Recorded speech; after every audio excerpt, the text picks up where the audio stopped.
Boa noite, pessoal. Boa noite.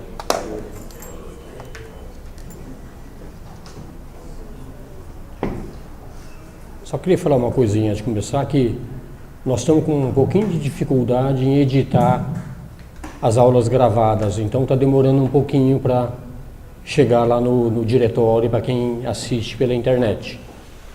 Mas quem é o mentor do nosso sistema é o Luciano, ele que doou os equipamentos de gravação, ele está viajando a serviço e está fazendo remotamente, mas o problema dele é que a internet lá é muito lenta, então ele tem dificuldade em ligar o computador dele, nosso aqui, para fazer edição e colocar.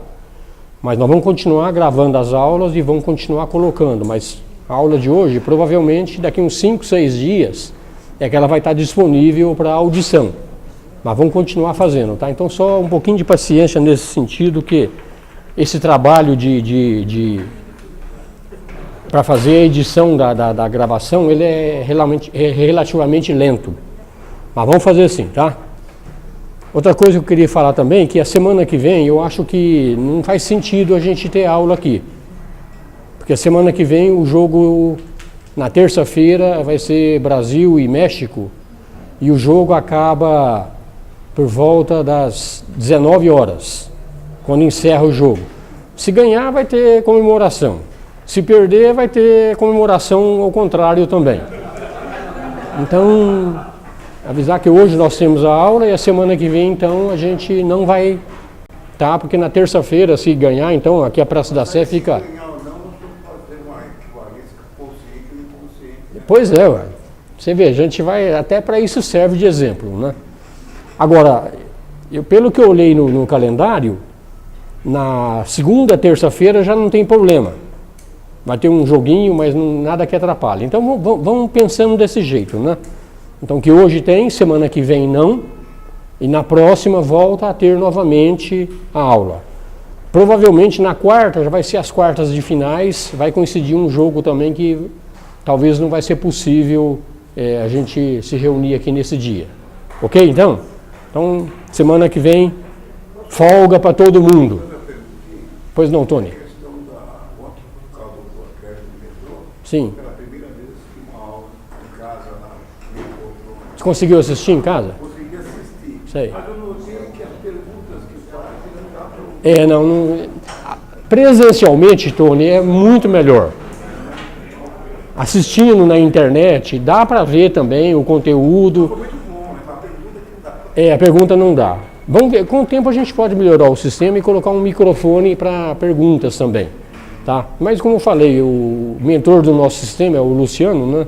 Ano que vem vamos dar essa sugestão para ele, para que se possa também fazer esse trabalho de melhoria no sistema, tá? É o primeiro ano que nós estamos colocando gravação dessas palestras, então estamos apanhando ainda, tá? Então a gente até pede alguma desculpa aqui em alguma coisa que não está funcionando perfeitamente, mas de pouquinho em pouquinho a gente vai melhorando, tá? Então voltemos ao nosso curso. Eu vou falar um pouquinho sobre o contato do Jung com o Freud, mas não é muito importante. Vamos passar relativamente rápido, eu quero entrar num tema que é muito mais importante, que é o confronto com o inconsciente.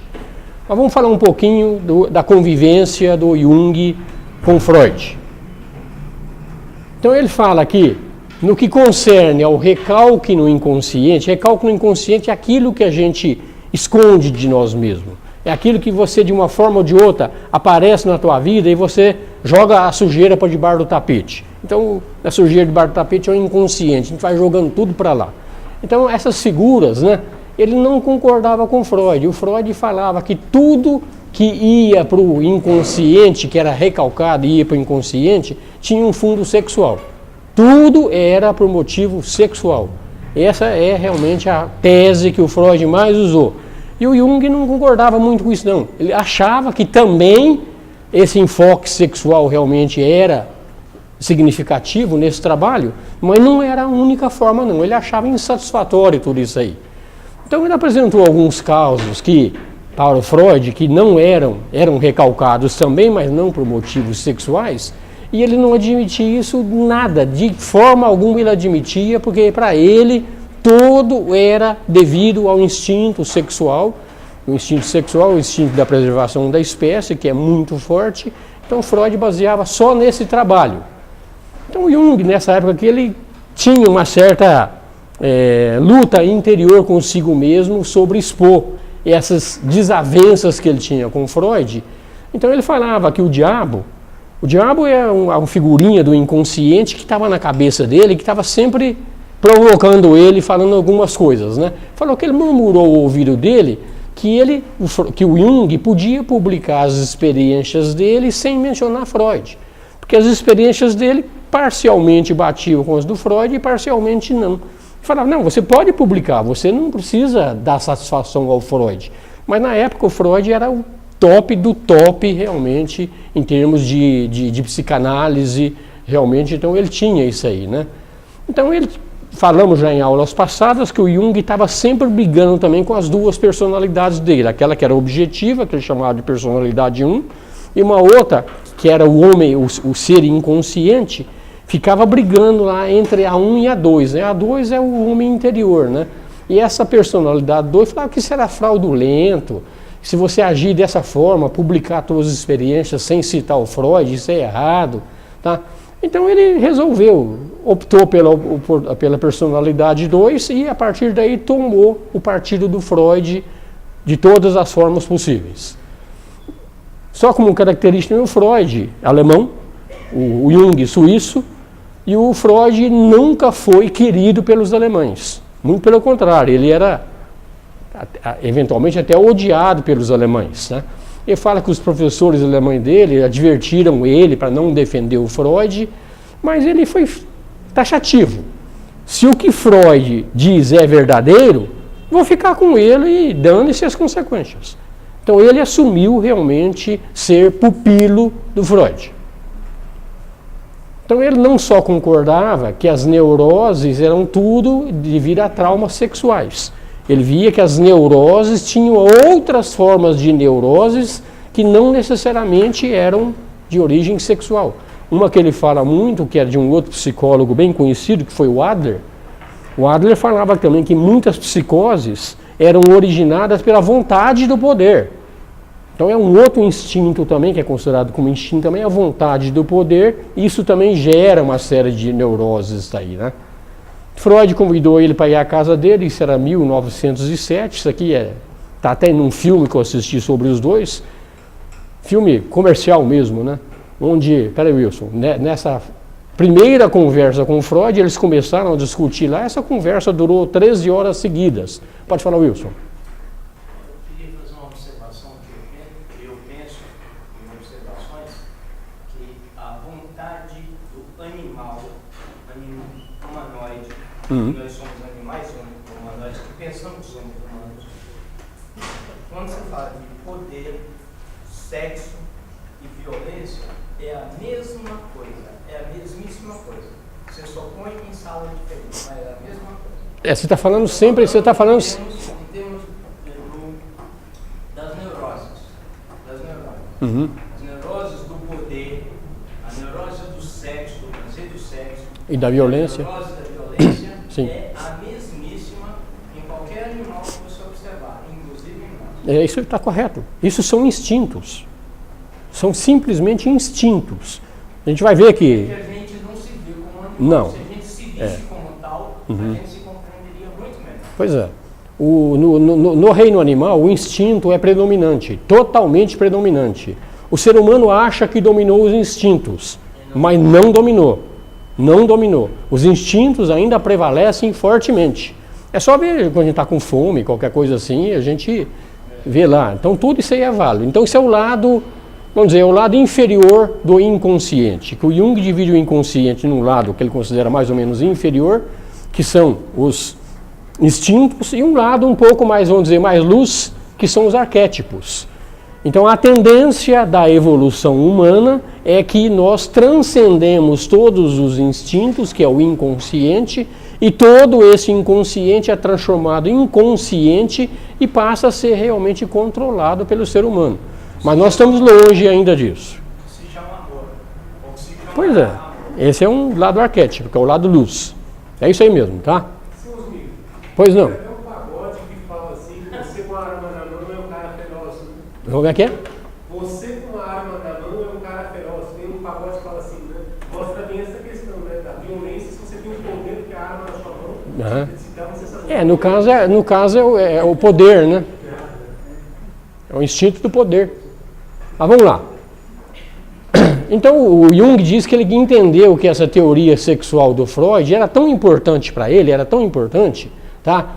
Que ele fala que a atitude dele em relação ao espírito que era problemática. O Freud ele era totalmente exteriorizado. Ele era totalmente voltado ao mundo exterior, ao contrário do Jung, que era uma pessoa mais voltada ao mundo interior e não exterior, tá? Então ele era contrário a tudo que fosse dito sobre ocultismo, sobre Deus, sobre alma, sobre parapsicologia, qualquer coisa que o Freud era contrário a isso. E o Jung não concordava com essa posição do Freud, embora o Freud teve uma participação muito grande na formação do Jung, tá? Ele diz que o Freud substituiu o Deus ciumento pela imagem da sexualidade. Então, sexualidade, como a gente fala quando olha para o lado dos gregos, é o Eros. Então, o Eros substituiu totalmente a divindade para o Freud. Então, a libido representava para o Freud o papel de um Deus oculto. Então, esse era o lado que era realmente muito forte nesse trabalho dele, tá? Então, Jung entendeu que Freud estava em desarmonia consigo mesmo pelo fato de só viver no mundo exterior.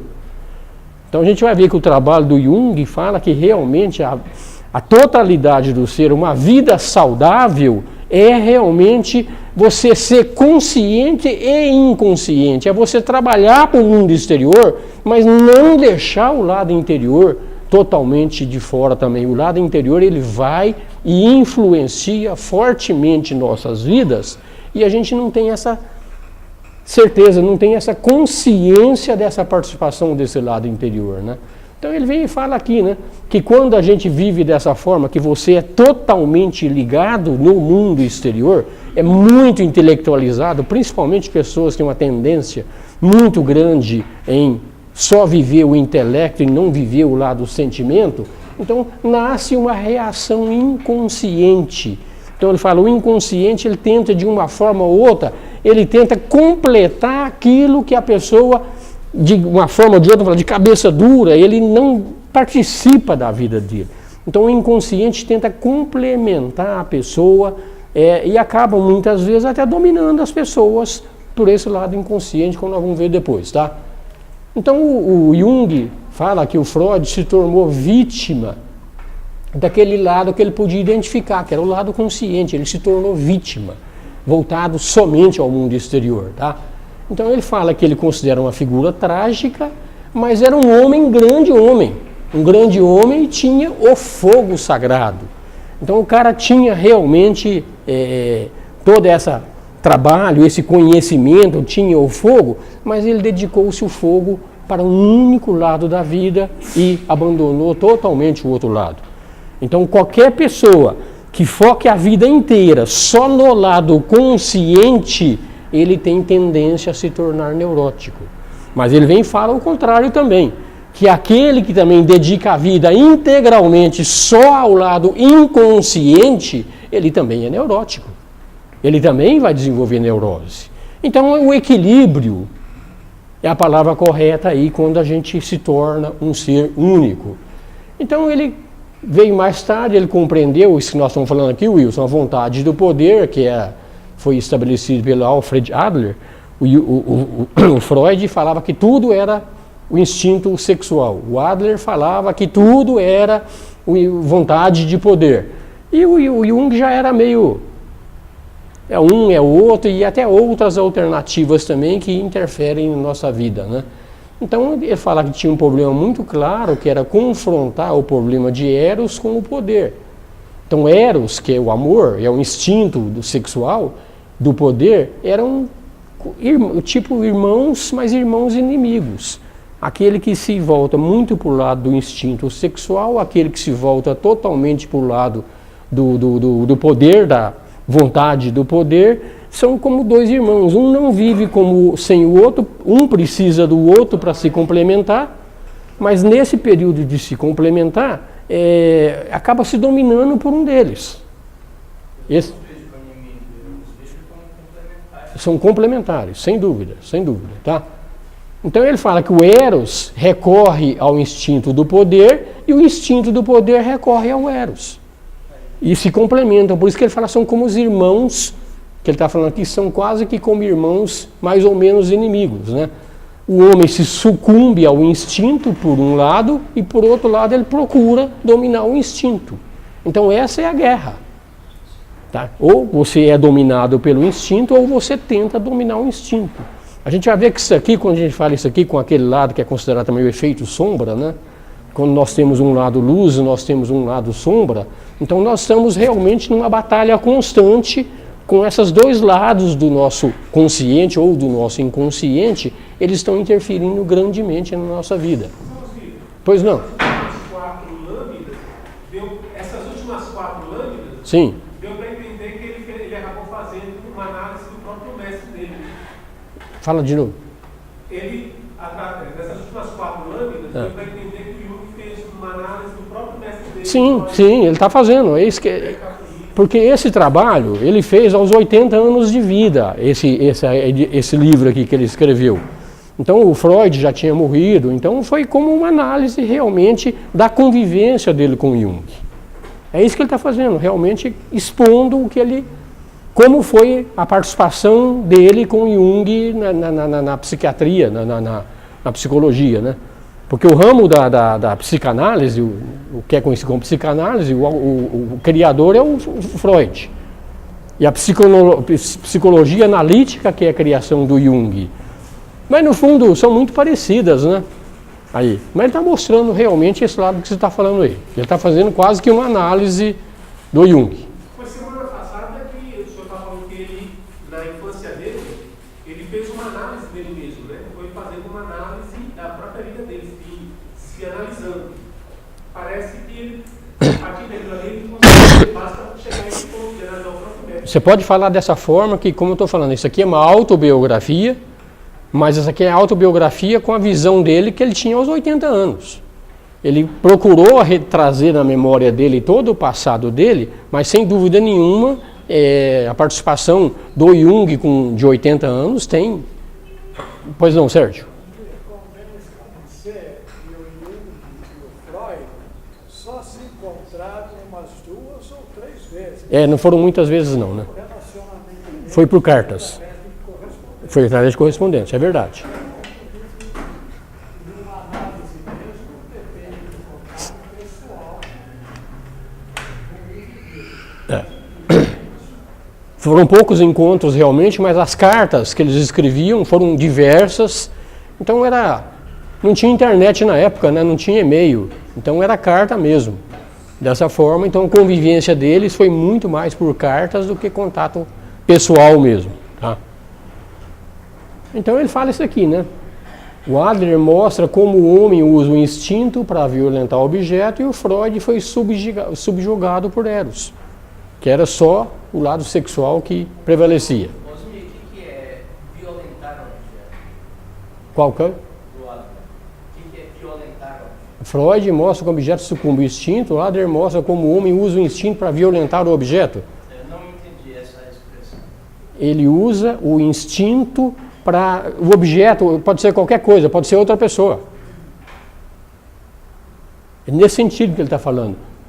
O homem usa o instinto para violentar o desejo de poder. Ele está usando o instinto para esse sentido, de violentar. Ele está violentando ele próprio. E ele está violentando tudo que ele está relacionando. É nesse sentido que ele está falando aqui. É a minha compreensão.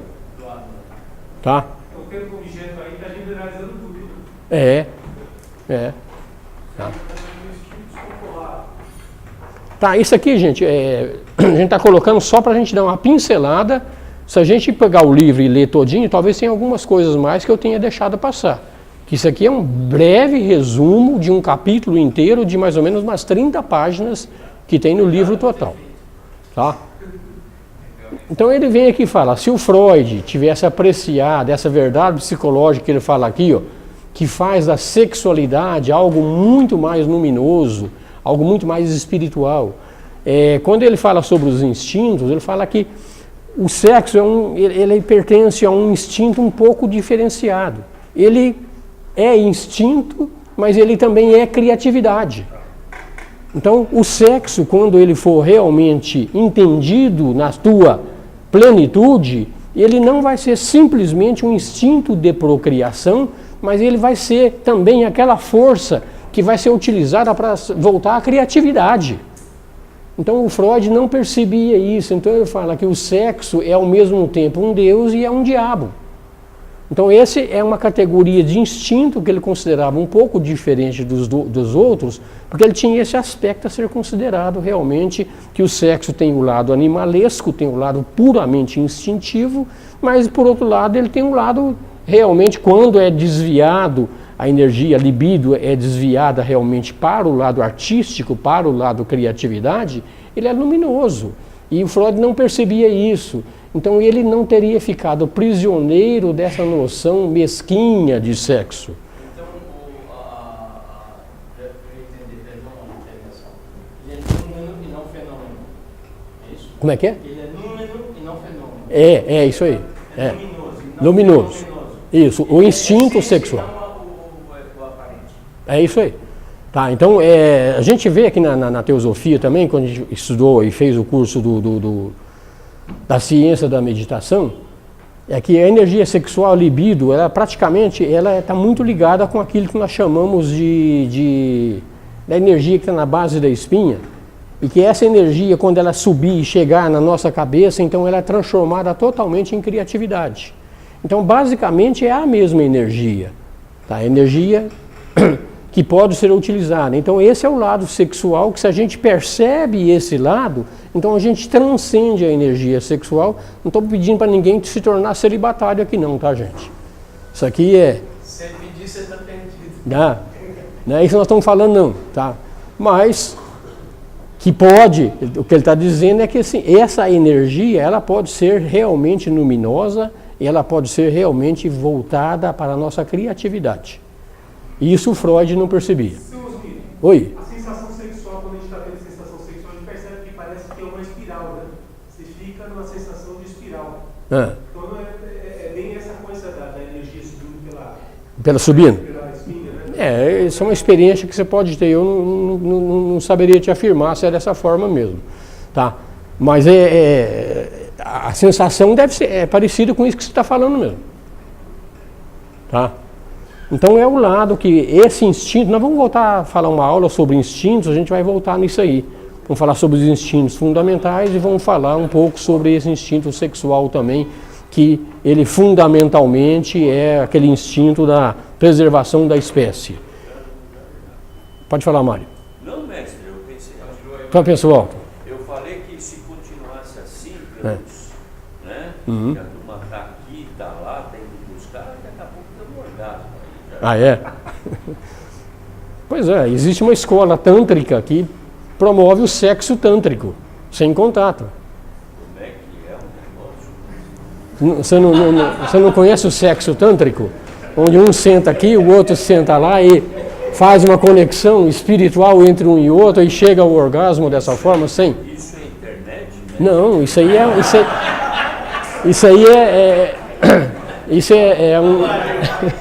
Vamos mandar uma escola dessa aí, ó. Há muitos anos atrás passou um filme Amarela, que era o orgasmo era assim. Ela com a mão aqui assim, o anjo com a mão também, o cara. Quem se chupar Amarela ainda tem, né? Isso é ensinado no Tantra. Tantra é uma ciência milenar da Índia. Ciência milenar. Milenar? Milenar. Muito antiga. Imagina se não fosse, tinha mais gente lá na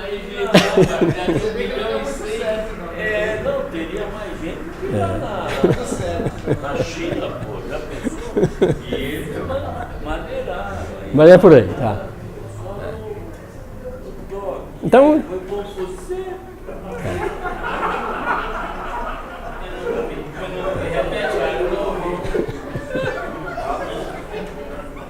Ainda bem que não grava as perguntas, né? o pessoal não está ouvindo, senão ia ter que censurar um pouco Na edição aqui ia ter que censurar o Mário falando, Não, viu? vai ter não, censurar não vai ter, eu vou te dizer.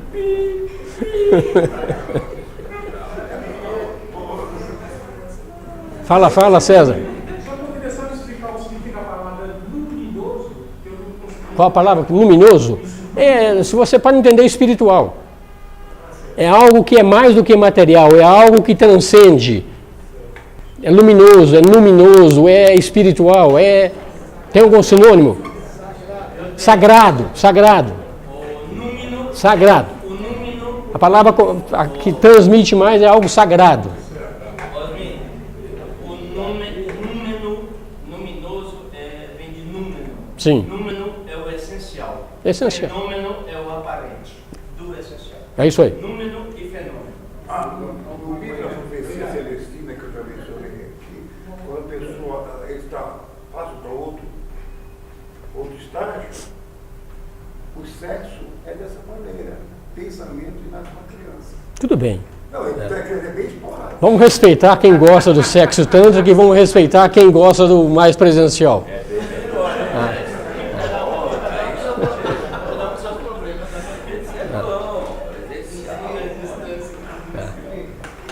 Então ele fala que quando acontece alguma coisa sagrado, luminoso, isso aqui faz vibrar fortemente a alma. Então nesse momento tem um perigo que se rompa um fio que nós estamos suspensos. Você vê isso aqui, ó. Rompa o fio que nós estamos suspensos. O espírita chama isso aqui de cordão prateado, nós chamamos de antacarana. Então nós, como persona, nós estamos ligados na alma por um cordão. Então quando ele vibra muito fortemente, ele tem até esse perigo aqui, né? Então o ser humano pode cair num sim absoluto ou num não que pode ser absoluto também. Então quando acontece, foi o que aconteceu com Freud, ele ficou num sim absoluto, que é o Eros. Ou o próprio Adler ficou num não absoluto ao sexo, mas virou vontade do poder. Então esse é o lado quando acontece, né? Então tudo passa, o que ontem era verdade, hoje é erro, então isso aqui vai mudando tudo. O importante de tudo, a gente vai ver com o tempo aqui, é que a realidade é a alma, a realidade não é a persona. A persona ela é muito limitada e a alma já é muito mais ilimitada, embora tenha limitações também, né? Então nessa luta aqui, ó, é que fala que surge a luta entre luz e trevas, entre esses aspectos aí, né? Então ele fala que ele nunca concordou com o Freud, aqui já é um outro aspecto, que o Freud falava que o sonho é uma fachada. O Jung não, fala o sonho é a forma que o inconsciente tem para comunicar ao consciente o que ele quer falar. Ele fala que o inconsciente não é uma coisa morta, o inconsciente é uma coisa viva. E esse inconsciente, ele usa de algumas formas para tentar trazer ao consciente que ele quer participar da vida. E a forma principal, ou as duas formas principais, que o inconsciente usa para realmente trazer ao nosso consciente esse mundo inconsciente, são os nossos sonhos e as nossas fantasias. Você sonha, Seu, Você sonha? seu sonho? Sim. Sabe que depois que eu comecei a estudar Jung, os meus sonhos começaram a aflorar muito mais? Sério? Verdade. E você se lembra deles depois? Dos sonhos? É. Quando me interessa, sim. Quando não me interessa, eu jogo debaixo do tapete. Eu sou uma pedra, cara. Eu não sonho.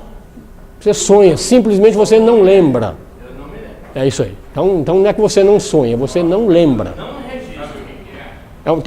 Tem técnica para aprender. Eles são muito promíscuos, né? Eles são muito promíscuos.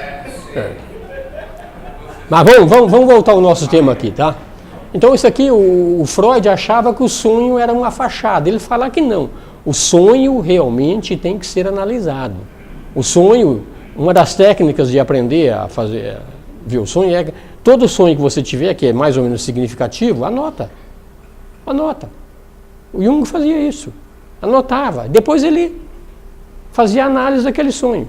Porque ele quando a gente acorda, o sonho aparece na nossa mente. Mas é tão sutil, é tão fugaz, que logo desaparece. Então se você não anotar na hora que aquilo vem, 5 minutos depois você não lembra mais. Porque isso é impresso não na matéria física, isso aí no máximo chega na matéria astral ou chega na matéria etérica. Então se devolve, vai embora, tá? Mas é isso aqui. Então a gente vai ver aqui ao longo do curso também, o sonho é uma das formas que o nosso inconsciente, que é vivo, botem isso fortemente dentro de vocês. O nosso inconsciente, ele não é morto, ele é vivo. Ele quer participar, ele quer participar da nossa vida. Isso começa pelos sonhos, começa pelas fantasias, e nos casos psicóticos mais graves, o inconsciente toma conta totalmente das pessoas. Esse é o caso de esquizofrenia, esses casos de doenças mais avançadas, é o inconsciente que está tomando conta do consciente. Então ele fala que os sonhos são natureza, eles não têm nenhuma intenção de nos enganar. Então a análise dos sonhos mostra, ele não tem nenhuma intenção, ele vai mostrar aquilo que ele quer mostrar. Muitas vezes simplesmente nós não compreendemos. Tá? Então os olhos, ele compara os sonhos com os olhos. Os olhos também, quando você vê alguma coisa, às vezes você tem até uma compreensão errada do que você vê, mas o olho não está te enganando não, ele está te mostrando aquilo que você está vendo. Mas a compreensão do que você está vendo, já entra o cérebro, já entra a mente no processo, então, de repente, a compreensão é errada. Então, o sonho, como ele é originalmente, ele não quer absolutamente enganar ninguém, não é nada, não é fachada. Ele é realidade. Depois a mente começa a trabalhar e pode bagunçar um pouco, tá? Então, eles não vão nos enganar. Ele fala que teve sonho significativo, que mostrou a ruptura do ele com Freud, em 1911, ele já tinha isso aqui. Ele fala que as pessoas nada sabem, que pessoas que nada sabem da natureza são neuróticas.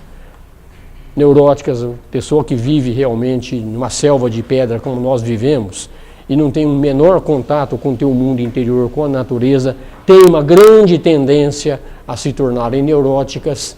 Então, porque não estão adaptados a essa realidade.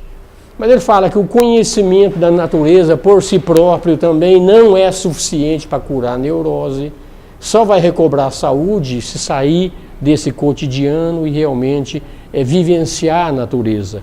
Porque hoje o máximo que a gente faz é observar a natureza, a gente não vivencia a natureza. Então o observar por si próprio não é suficiente, tem que vivenciar a natureza para... Quem não faz isso tem uma tendência a se tornar neurótico também. Depois da ruptura com Freud, os amigos todos se afastaram dele, porque o Freud era realmente o expoente máximo que tinha na época, todos se afastaram. Ele lançou um livrozinho chamado Metamorfose e Símbolos da Libido. Esse livro dele sequer foi considerado uma obra séria, e ele passou a ser chamado de místico. Tá?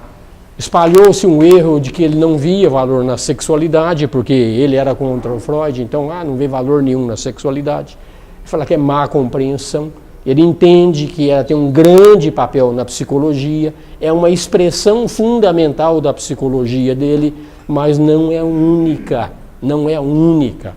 Nós falamos aqui a semana passada também que, quando ele falou que os psicólogos que exercem a função e falam, eu sou junguiano, eu sou freudiano, eu sou Adler, eu sou seja o que for, ele fala, não tem que ser nada.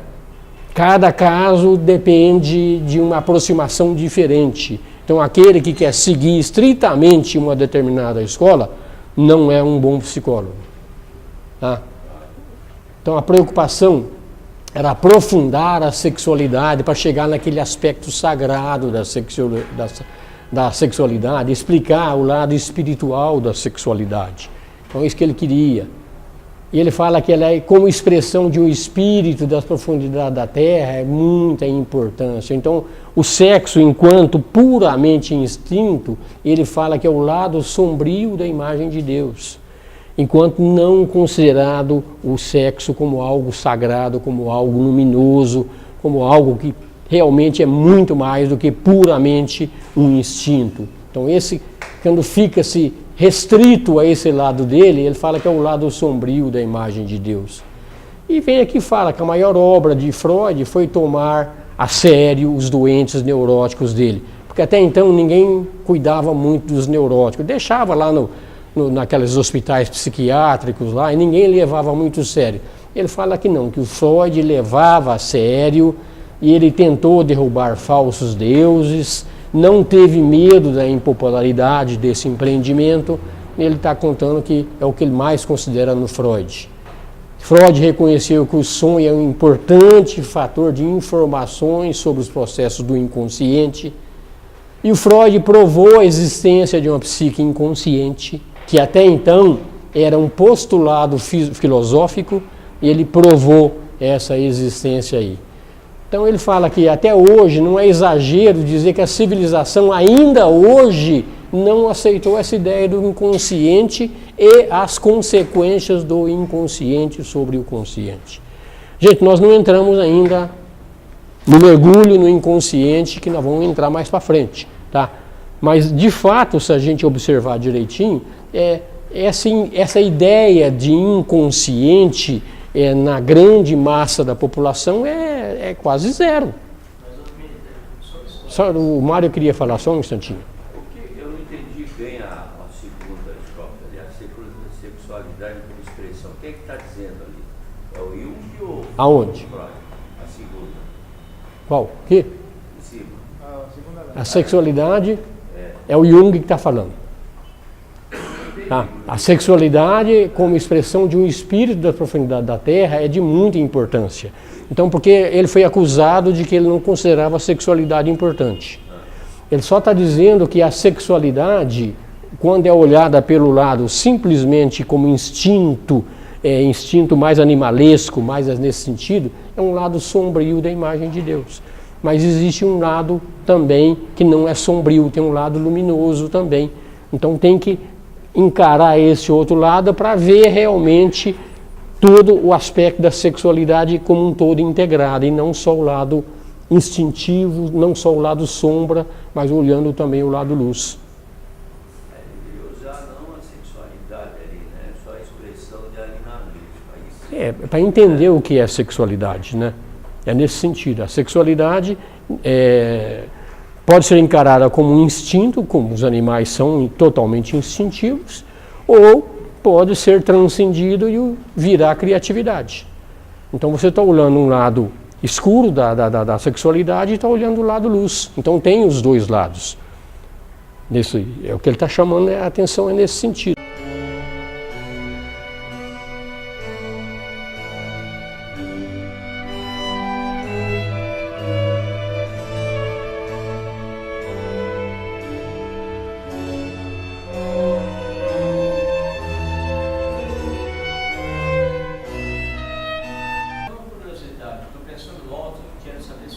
Então pensa mais alto aí, senão eu não vou te escutar. Eu vou pensar mais alto. A gente tem como ciência a cultura chamada da Europa Ocidental. Dá o quê? Europa Ocidental. Ciência e cultura considerada Europa Ocidental nos últimos 500 anos para cá. Os hindus e os chineses não fizeram esta diferença e uma preocupação tão forte disso, mas eles já tinham isso milenarmente, bem antes. O Freud e o Jung não tiraram isso da cabeça deles, eles estudaram bastante e pegaram essas coisas de lá. Eu estou olhando o último quadrinho, a civilização de hoje ainda não tem ideia do inconsciente e de suas consequências. Os chineses e os hindus também não me parecem que, por mais milenarmente que tenham conhecimento disso, não com essa cunha forte, como Freud, Jung, Lacan e outros colocaram, e tenha mudado substancialmente o pensamento deles. Você tem alguma informação para... Não, realmente não teria muito a complementar não, tá?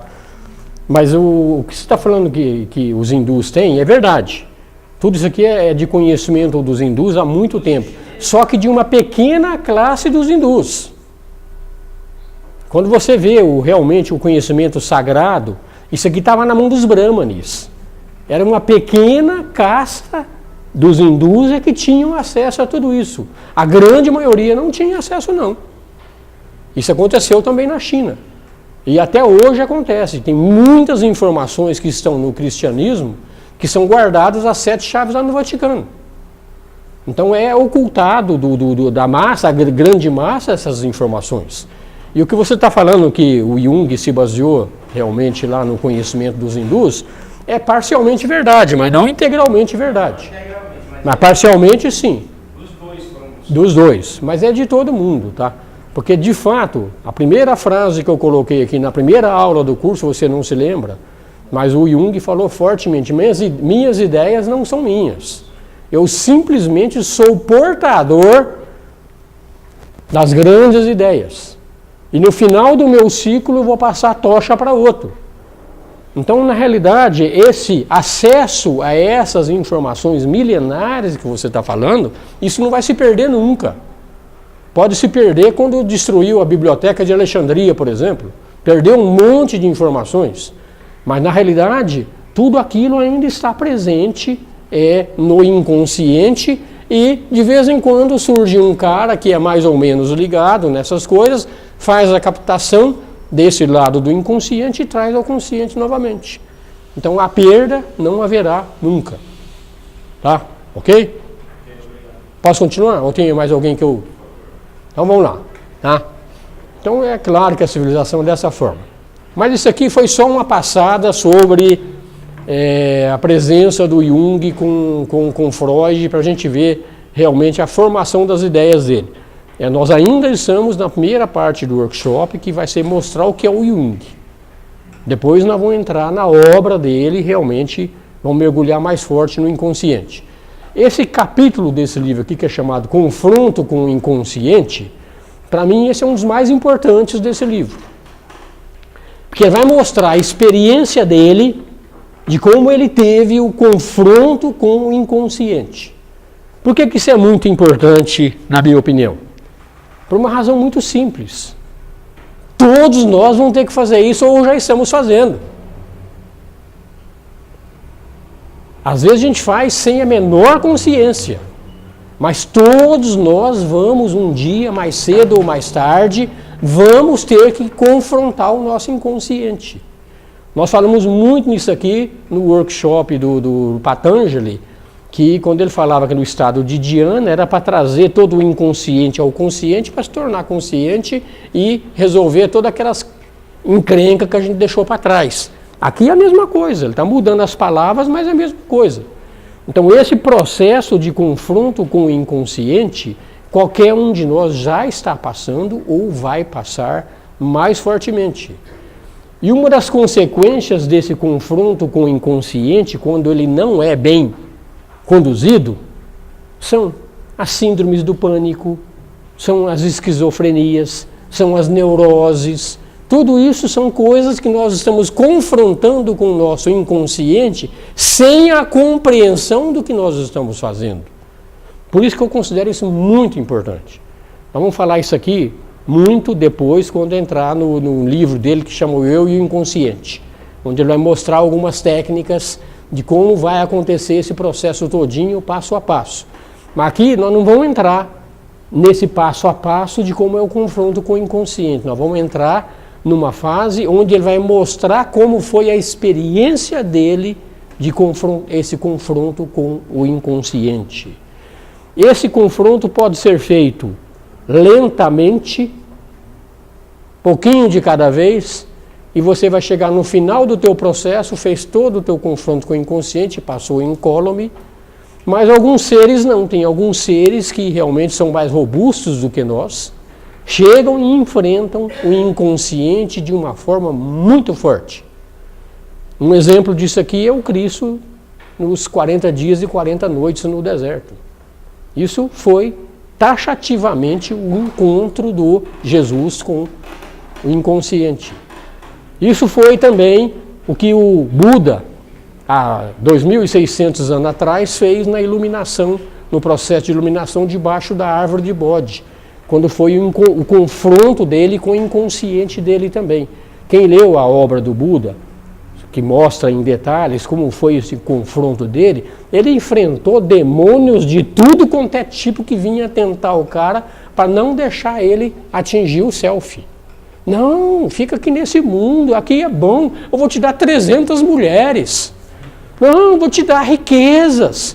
tentava de todas as formas não deixar o cara realmente atravessar. Então tem alguns exemplos na nossa literatura que a gente vê de algumas batalhas desse confronto com o inconsciente. Não significa que nós vamos passar dessa forma. E essa luta, que é chamada esse confronto com o inconsciente, ele não se dá no plano físico. Aqui agora já estou misturando um pouquinho com a teosofia, isso se dá num outro plano, imediatamente após o plano físico, que é o plano astral. Então é nesse plano que realmente há o grande confronto com o nosso lado inconsciente, porque pegar o nosso lado emocional, o nosso lado mental, tanto que os indianos não separam, eles chamam de kama manas. Kama é desejo e manas é mente, eles consideram tudo isso uma coisa só. Então é importante a gente prestar muita atenção nesse processo do confronto, mais uma vez eu estou sendo redundante, é nesse sentido que nós estamos passando ou vamos um dia ter que enfrentar essa barra aí. E se a gente não enfrentar essa barra um dia, o inconsciente vai ficando tão danado da vida que ele chega e começa a dominar. Domina as pessoas realmente. E o Jung deixa muito claro, quando a pessoa é totalmente dominada pelo inconsciente, todo o trabalho de criar o lado consciente foi perdido. Perdido. Porque o canal que deve levar ao Atma, que deve levar ao Self, que deve levar ao si mesmo, é o lado consciente. Não é o lado inconsciente. O lado inconsciente é a natureza, é o todo. O Self é o um. Ele é a unicidade. Então o contato com o Self, a individuação é tornar-se um ser único. E o único canal para você tornar-se um ser único é comandado pelo nosso lado consciente. Então esse é o lado que nós vamos falar, então vamos mostrar a experiência dele, tá? Então ele teve o processo de ruptura com Freud, tá? Onde realmente foi uma ruptura total, inclusive em termos de correspondências, uma separação total. Ele passou por um período de incerteza interior, de desorientação muito grande, e percebeu que tomar os sonhos, era importante tomar os sonhos como eles se apresentam, tomar os sonhos. Os sonhos são o fato de onde nós devemos partir para o confronto com o inconsciente, é ali que começa, tá? Então ele viveu um período de excepcional lucidez nesse período de confronto com o inconsciente. Como ele teve um acesso muito grande com o inconsciente, quando ele chegou à conclusão dos arquétipos, aquelas coisas todinhas, então ele viu que o inconsciente tem um lado mitológico muito grande, que o inconsciente é a história da humanidade. Então toda a história da humanidade, vamos falar desde Adão e Eva, ou seja, no nosso caso a gente fala na teosofia da raça ariana, da quinta raça, toda essa memória da raça, isso é o inconsciente. Então esse inconsciente, ele tem um lado mitológico muito grande. E esse lado mitológico, ele se mostra fortemente nos sonhos. Então ele vê que como ele conheceu esse lado mitológico, ele falou, possuo agora a chave para a mitologia, como ele estudou isso aqui, então poderei abrir as portas da psique humana inconsciente. Porque o inconsciente não é só o inconsciente pessoal, é o inconsciente total de toda a humanidade. E esse lado está aberto, está acessível a todos nós. E uma das formas que ele encontrou para isso aqui foi através da mitologia, tá? Então, em função de alguns sonhos, se a gente for contar os sonhos que ele teve aqui, eu falei, a gente não vai acabar esse workshop nunca. Nós vamos contar alguns nesse confronto aqui, mas poucos, tá? Então ele certificou que o inconsciente tem todos os vestígios de experiências antigas. É a história realmente da humanidade. E ele vem cá e fala fortemente, esses vestígios não são conteúdos mortos. Essa psique está viva, viva. Como nós temos o nosso lado consciente, a gente percebe que nós estamos vivos pelo nosso consciente. Então esse inconsciente também é vivo. Ele quer realmente, inclusive, se manifestar no nosso lado, no mundo exterior. Tá? Pois não.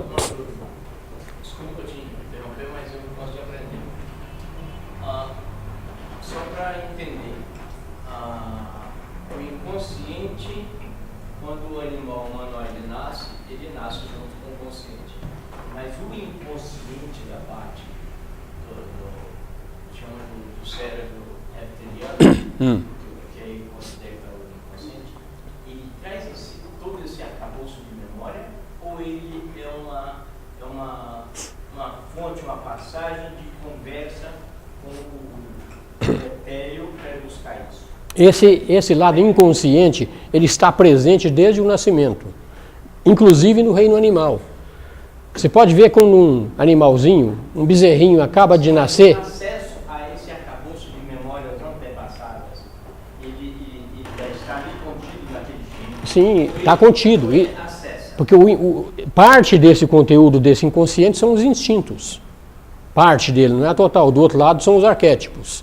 Então esse lado instintivo, a gente vê isso nos animais fortemente. Tem o animal que ele nasce e já sabe o que ele tem que fazer. Ele tem que... A tartaruguinha que nasce lá na praia, ela já nasce e já sai correndo em direção ao mar. Ninguém ensinou para ela que ela tem que correr para o lado do mar. Então esse lado instintivo, que é esse lado inconsciente, está presente em todos os seres. No animal, no vegetal, inclusive no homem. Então a gente já nasce com esse lado, é a nossa herança. Então nós temos uma herança psicológica que vem conosco. Parte dela se manifesta através dos instintos e fortemente nos animais, inclusive no ser humano. Então isso faz parte da tua herança. Então essa herança, Wilson, é o que o Jung chama de pecado original. O pecado original é que a gente traz tudo isso dentro de nós. Então está em nós. Todo o passado da humanidade está dentro de nós, embora não esteja consciente. Então o trabalho nosso é pegar tudo isso e tornar consciente. Pode falar, Cassiano. Só para esclarecer um pouco. Entrado, né, quando eu nasci, eu trouxe comigo grande parte desse consciente. Não é que você trouxe com você. Quando você nasce, você é um cérebro zero bala, vamos falar assim, não tá ainda condicionado por nada. Aí depois do nascimento começa todos os processos de condicionamento e dentro desses processos de condicionamento é que nasce aquilo que é chamado de ego. E o ego então usa parte dessa grande memória, desse grande inconsciente, aposta-se de um pequeno porte dele e isso sou eu, isso é o meu, esse é o lado. Então o ego é um fantasma, é um usurpador do ser espiritual que é o verdadeiro dono. Então a gente se limita num pedacinho desse lado e só se manifesta dentro desse pedacinho pequeno que é o nosso lado consciente, que é o nosso ego. Agora, no processo de individuação, no processo todinho, você vai ver que vai passar por um lado que você tem acesso a todo o inconsciente e não uma pequena parte dele, que hoje a gente está muito satisfeito com esse nosso pedacinho de inconsciente que a gente acha que está bom desse jeito. E na realidade você não precisa se limitar dentro desse pedacinho desse inconsciente. Você pode ser um ser total. Você pode ter o acesso a tudo que existe, que já foi criado desde Adão e Eva, você pode ter acesso quando você perder a limitação imposta pelo ego. Então esse é o lado. Não significa que vai estar tudo aqui no cérebro. No cérebro só está presente aquilo que você está utilizando agora no momento. Tá? Aquilo, isso é o consciente. Então o consciente agora é Jung, nós estamos falando de consciente. Você sai embora, daqui a pouco você vai embora daqui, esquece o Jung e o teu consciente já fica dirigir para casa, muda outra coisa. Então o nosso lado consciente, ele está sempre pegando partes do inconsciente. Mas nós criamos uma parede dentro de uma parte do inconsciente e eu só atuo nesse pedaço do inconsciente. Eu estou satisfeito, eu sou bom, eu sou lindo, eu conheço tudo. Conhece nada. Essa é a verdade. Nós nos impusemos uma autolimitação. Então o processo é você se libertar dessa autolimitação que você se impôs. Isso começa desde o nascimento. Desde o nascimento vai crescendo e a gente vai criando cada vez uma barreira mais forte e o ego vai cada vez se fortalecendo mais, fortalecendo mais, fortalecendo mais e daqui a pouco você vira que nem o Freud, um cara voltado só ao mundo exterior. Sendo que o mundo interior é muito mais amplo do que o teu pequeno mundinho exterior que você está vivendo. Percebeu, Cassiano? Pois não, Adriana? O inconsciente, ele opera nos planos inferiores somente quando passa o espírito para planos... O inconsciente, repete a pergunta. Opera só nos planos inferiores? Não. Absolutamente. Absolutamente. Esse negócio que a gente acha que é a minha parte do consciente, é o meu, ele não é teu. É uma apropriação indevida que você usou e se limitou ali. Então, toda a mente universal, ou acima do plano da mente, que existem outros planos, todos eles são totais. A limitação nós nos impusemos. Nós nos impusemos e nos limitamos. Os grandes seres, os mestres de sabedoria, o Cristo, o Buda, o Krishna, são esses seres que transcenderam essa limitação e têm toda a informação que precisam em todos os planos de manifestação aqui e agora, na hora que você precisa. É o Google. É o Google espiritual. O nosso Google, ele é tremendamente limitado. O Google espiritual, ele não precisa nem de computador, o cérebro é a interface. Então, tem tudo. Espera um pouquinho, que a coisa... O quarto item aí que você põe, Jung certificou que o inconsciente inclui vestígio de experiências antigas. Sim. Olha, isso é pós-morte, né? Ou de vidas passadas. Pois não. E que tais vestígios não são conteúdos mortos, mas pertencem à psique Viva. Ok. Eu entendo então que este inconsciente, você acabou de dizer, cujo consciente tirou um pedacinho dele, se apossou e mandou ele ficar quieto, ele é um chip que tem tudo isso, ou ele acessa a uma outra fonte de informação? Vamos dizer, o ego, ele tomou uma determinada parte do inconsciente. Não estou falando do inconsciente, não consciente. Tanto faz. O confronto com o inconsciente é quando você vai sair daquela área delimitada que é o meu. Você vai entrar em outras áreas. Você vai mergulhar no oceano. Aquela figura do iceberg.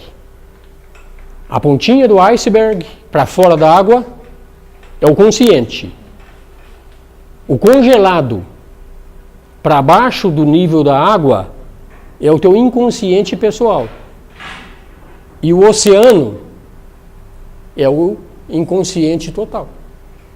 Então, o teu inconsciente que está congelado debaixo da água ali, ele faz parte do mar também. Então, um pedacinho que você se apossou e está usando, só vive dentro daquele pedacinho ali. Ao passo que você poderia viver dentro do oceano integralmente. E não limitado naquela parte que é a parte do iceberg que está dentro abaixo do nível do mar. É a melhor comparação que eu vejo para entender o que é realmente consciente, é a figura do iceberg. A pontinha para fora da água é o teu lado consciente, o congelado para baixo da água é o teu lado inconsciente pessoal, que você se apossou de uma parte do inconsciente coletivo, e o mar é o grande inconsciente coletivo. Mesmo inconsciente, ele está delimitado em relação ao oceano. Você se limita porque você acha que você é aquele lá. O inconsciente que está abaixo do nível do mar, mesmo ele está limitado em relação ao oceano. O inconsciente. Se ele está limitado, não é que ele está limitado. Você limitou. É você, como ego, limitou e só vive dentro daquele pedaço de gelo ali debaixo do nível do mar. Isso é o 10% para cima, está falando de baixo. Esse é o de baixo, eu estou falando. O teu lado inconsciente. Eu consciente, limitei o meu inconsciente. Você, como consciente, ele pode, principalmente o teu lado inconsciente pessoal, ele está te manifestando na tua vida a todo momento. O que está para fora do gelo e o que está dentro do gelo, o que está para fora da água e o que está dentro da água, que é o teu inconsciente pessoal, está sempre alternando. Eu acabei de dar um exemplo. Agora nós estamos usando Jung. Então o nosso consciente, que é aquela parte que está para fora do gelo, é Jung. Ó, que você sair daqui e foi embora, e aí você vai pensar lá no caminho para a tua casa, o lado do Jung passou para baixo e outra parte de baixo passou para cima. Então há uma alternância muito grande entre o consciente e o inconsciente pessoal. Isso é uma constante mudança. Agora, nós podemos, em vez de acessar só o nosso inconsciente pessoal, nós podemos ter acesso a todo o inconsciente, que é o mar inteiro. Esse é o objetivo. É um dos objetivos, não é o único, mas é um dos objetivos. Quando todo o inconsciente se torna consciente, você não se limita mais naquele bloco de gelo que estava debaixo do nível do mar. Você acessa toda a sabedoria de todo o mar. Percebeu a diferença? Então, nós nos limitamos porque nós somos burros. Só por isso. Que a gente conhece, sabe dessas coisas todinhas e não procura, como se diz, expandir a tua consciência. Então, é um processo de expansão de consciência. A iluminação é isso aqui.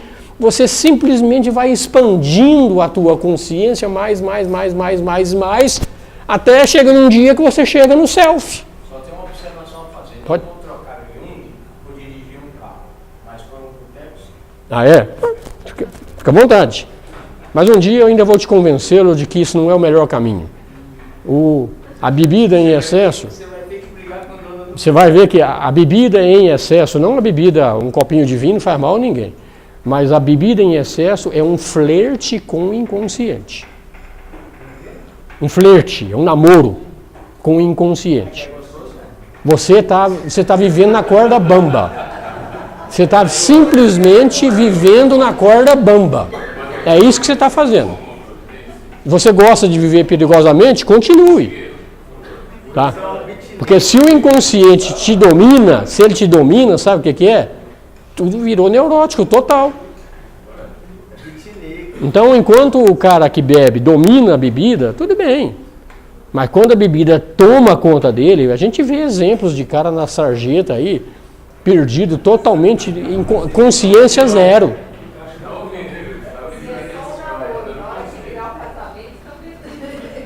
Acaba com tudo.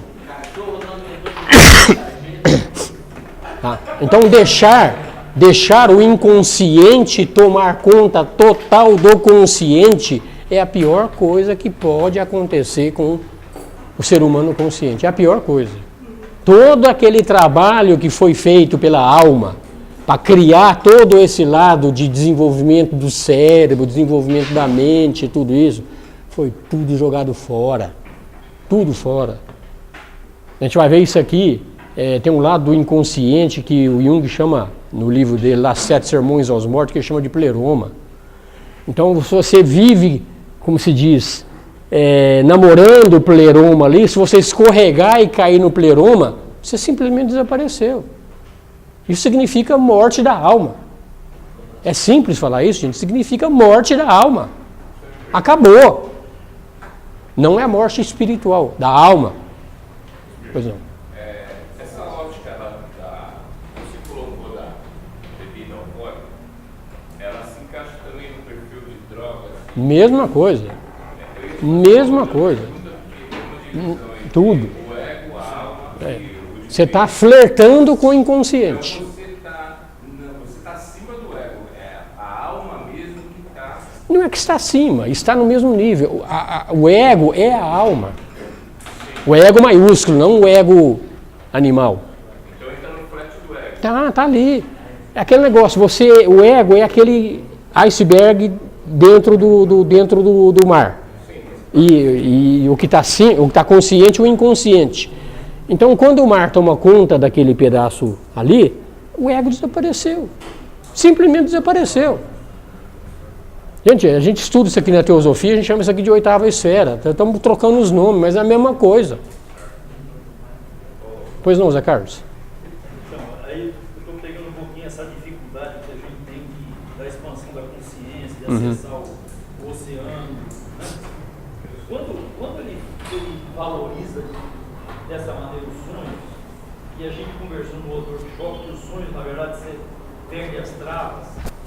Né? O sonho o quê? Se perde as travas, quer dizer, o ego não está te limitando. Será que tem essa questão de, através dos sonhos, se conseguir com mais facilidade acessar o inconsciente, ou essa expansão da consciência vem através dos sonhos? Tá certo, a gente precisa entender o sono. Lembra que o sono tem alguns estágios? O primeiro dele é aquilo que a gente chama de sono sem sonhos, sono com sonhos, quando você dorme. Então, nessa fase de sono com sonhos, a alma está bem presente, a mente está presente. Então, são atividades que nós fazemos normalmente no nosso inconsciente pessoal. Ok? Quando o sono aprofunda um pouco mais, a primeira fase, o cérebro dormiu e a mente está acordada.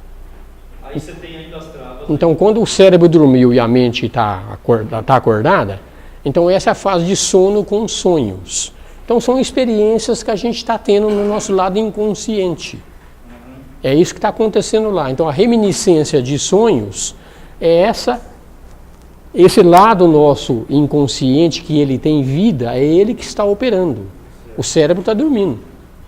Então, esse é o primeiro lado. Mas acima da mente existe mais coisa. Então, quando a mente dá um sossego e dorme também, então você transcende o plano da mente. Em transcendendo o plano da mente, aí entra naquilo que é chamado de sono sem sonhos. Então, ele não tem lembrança nenhuma mais, que você fugiu da mente. Então, quando você volta, não tem registro nenhum. O que ele está valorizando, então, é essa primeira fase. É a primeira fase. É a primeira fase. Ainda está no plano da mente, não fugiu do plano da mente. Então, a experiência do confronto com o inconsciente é no plano da mente. Não é lá para cima, não é no plano espiritual, não, no plano da mente. É lá que a coisa pega fogo. Tá?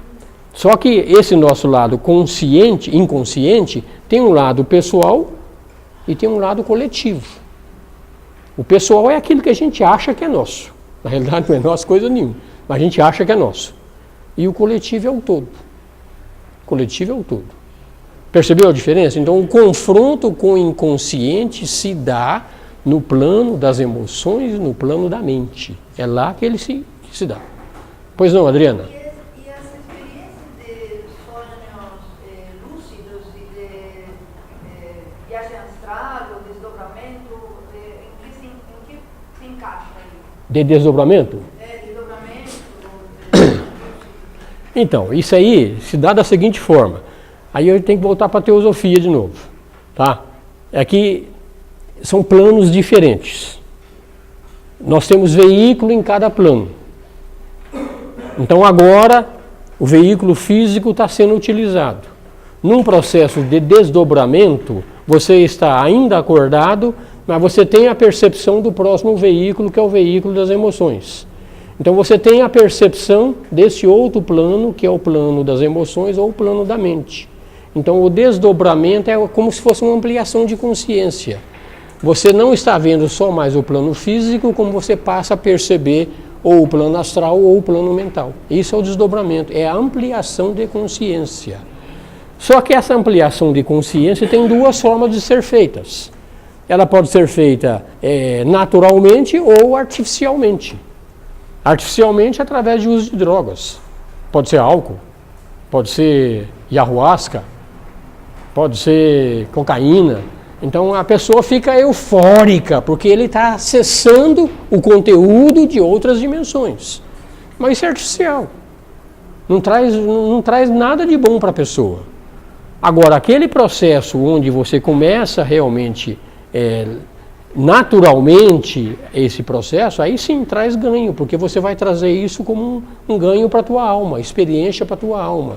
Você vai ter a certeza aqui, agora, no plano físico, da existência de outros planos. E não vai ser um sonho, não vai ser alucinação. É uma realidade. Por exemplo, no meu caso, eu tive isso até determinada idade e depois parou e não tive mais. Que bom. Tenho como acessar isso? Que bom. Que bom que parou, viu? Porque se nós não estamos realmente preparados para enfrentar o inconsciente, é melhor não enfrentar. A gente vai ver daqui a pouco. Às vezes é melhor não enfrentar. A gente tem que ter uma certa base para fazer essa guerra aí. Mas não adianta postergar eternamente que um dia vai ter que fazer. Fala alto, senão eu não te escuto não. Desdobrar, para mim, é a mesma coisa, como eu estou aqui falando por cima. O desdobramento é... Do desdobramento você tem consciência do que está acontecendo nos outros planos. É só isso, você tem consciência do que está acontecendo nos outros planos. Hoje, quem não tem clara evidência, tá? Então não tem essas viagens astrais. Então a viagem astral, o que que é? A alma tem um veículo físico, a alma tem um veículo astral e tem um veículo da mente. Então, você está no corpo físico, você não está dormindo, você está acordado e está vendo o que está acontecendo no outro plano. Isso é o desdobramento. É outro plano, apesar de parecer tão parecido? Hã? É outro plano, apesar de parecer tão igual? Sim, porque todos os planos têm a sua contrapartida. Então, para existir uma matéria física, tem que existir uma matéria etérica. Para existir etérica, tem que existir uma astral. Para existir astral, tem que ter a mental. Então, todas elas estão funcionando perfeitamente. Então, na realidade, nós estamos aqui no corpo físico, mas nós estamos usando as emoções e estamos usando os pensamentos. Só que a gente não tem a percepção de coisas separadas. O desdobramento, você passa a ter a percepção dos veículos separados. É só isso.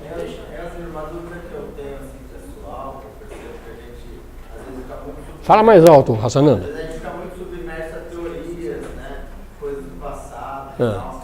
Mas no sentido prático, no esoterismo prático, eu quero dizer assim, uma dúvida que eu tenho, já que ele estava naufragando nesse assunto do astral, do desdobramento, eu tenho uma dúvida assim, temos outros códigos mesmo? Precisamos constituí-los? Ou assim, sempre tivemos? Ou é uma coisa de consciência? Eu vou desistir um pouco do curso do Jung e vou voltar para o curso de teosofia mais uma vez. Nós estamos voltando totalmente outra vez. Não é o objetivo aqui falar sobre teosofia, nós estamos querendo falar sobre o lado da mente. Tá? Tem a ver, mas nesse sentido só. Gente, apesar de existirem todos esses veículos, isso aqui é só para compreensão. O veículo físico, o veículo astral, o veículo mental estão funcionando todos ao mesmo tempo nesse exato instante. Não estão separados. Se o meu veículo da mente não estivesse funcionando, eu não tinha nem como falar com vocês.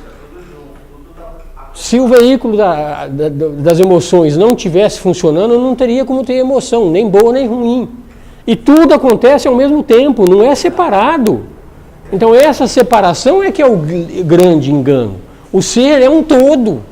A alma é um todo. Ela é física, ela é astral e ela é mental. Esse é o todo. O desdobramento é a percepção de que existem veículos separados. Só a percepção. Mas eles nunca deixaram de ser e nunca são separados. Então esses veículos são Osmir em outras partes. É o mesmo ser. É que em última análise o Osmir é a alma. O corpo físico sem alma não é nada, é pedra. Ou menos do que pedra. O corpo das emoções sem a alma não é nada. Entende? Então, para que separar? Não precisa separar. O que precisa ter é a compreensão do ser como um todo. Você é físico, você é emoção e você é pensamento. E não é nenhum deles, você está. Você está no plano físico, você está no plano das emoções, você está no plano do pensamento. Mas o que você é a alma. O dia que você entender que você é a alma, você não está mais preso naquele iceberg pequenininho ali, você é o todo. Então isso é o que nós temos que chegar, que nós somos o todo. Essa limitação nós nos impusemos porque tem um ego safado, fantasma, que toma conta de nós e a gente acha que nós somos ele. Então essa limitação tem que ser tirada por nós mesmos. Então você não precisa de grandes clarividências para perceber isso. Você percebe isso em você. Você se torna uma pessoa muito mais amorosa, você se torna uma pessoa muito mais emotivamente equilibrada, você se torna uma pessoa menos intelectualizada e mais sábia, quando você tem a noção que você é tudo isso, você está tudo isso, mas você é a alma. Essa separação de que você é o Rasananda, isso é criação tua, limitação tua. Então todo o processo que nós queremos falar é para sair dessa gaiola. Simplesmente sair dessa gaiola. É isso aí, fugir da... Para quê? A porta está aberta, ela não está fechada. Aqui é um passarinho que está numa gaiola com a porta fechada, não tem como sair. Nós temos como sair. Mas não quero falar mais de teosofia não, gente. Já fugimos de novo do curso aqui. Vamos para o caminho da libertação psicanalítica. Tá? Então vamos lá. Então onde é que paramos aqui? Eu até me perdi onde eu estava aqui agora.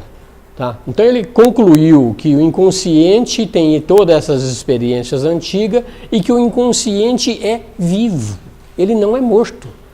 Então, vamos ver daqui a pouco, ele vai fazer algumas experiências lá que ele perdeu, por exemplo, a jovialidade de uma criança. Ele percebeu que, vamos falar daqui a pouco, tá? Que para ele ter essa vividez de uma criança, ele tinha que se tornar criança de novo. Então ele mergulhou no inconsciente dele e recapturou a criança dele e voltou a ser criança novamente. Ele fez uma série de trabalhos nesse sentido. Então aquela criança que você era há 50 anos atrás ou há 30 anos atrás, aquela criancinha, ela está viva. Ela não está morta. Ela pode aparecer em você de novo e você ter tudo isso outra vez. O inconsciente está vivo. Então não existe essa de passado, presente e futuro. Esse passado, presente e futuro é para a nossa limitação. Mas o nosso passado é vivo. O nosso futuro também é vivo. Ele pode se manifestar a qualquer momento. Isso nós estamos querendo falar aqui, tá? Então essas conclusões dele é que levou ele à teoria dos arquétipos. Onde ele definiu que o inconsciente tem um lado instintivo e um lado arquetípico. O lado instintivo a gente percebe claramente. O lado arquetípico é o lado luminoso, é o lado sagrado. É o lado que realmente todos nós somos Buda. Todos nós realmente somos seres espirituais plenos.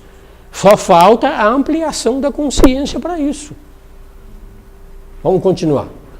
Então ele decidiu, nessa fase aqui, de abandonar-se totalmente ao impulso do inconsciente. Então ele resolveu que vou entrar nessa brincadeira aí, vou entrar no inconsciente, tá? E a primeira coisa que ele fez foi isso que eu acabei de falar aqui, lembrar da infância dele dos 12 anos. Então quando ele começou a lembrar da infância dele aos 12 anos, ele fala que essa lembrança veio com uma determinada emoção. Dá pra gente fazer essa experiência, se você trazer um fato teu, que você se lembra de alguma fase, que você volta naquilo, aquilo parece que te traz uma emoção.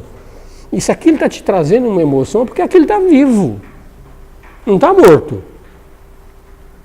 Então ele falou, percebeu então que nesse lado dessa criança de 12 anos, aqui tem vida. Poxa, aqui tem vida. Foi a percepção dele. O garoto ainda anda por perto e possui uma vida criativa que me falta. Porque a criança realmente tem uma criatividade muito forte, que a gente vai perdendo com o tempo. Mas ele percebeu que está vivo. Como é que eu chego novamente a essa criatividade de criança?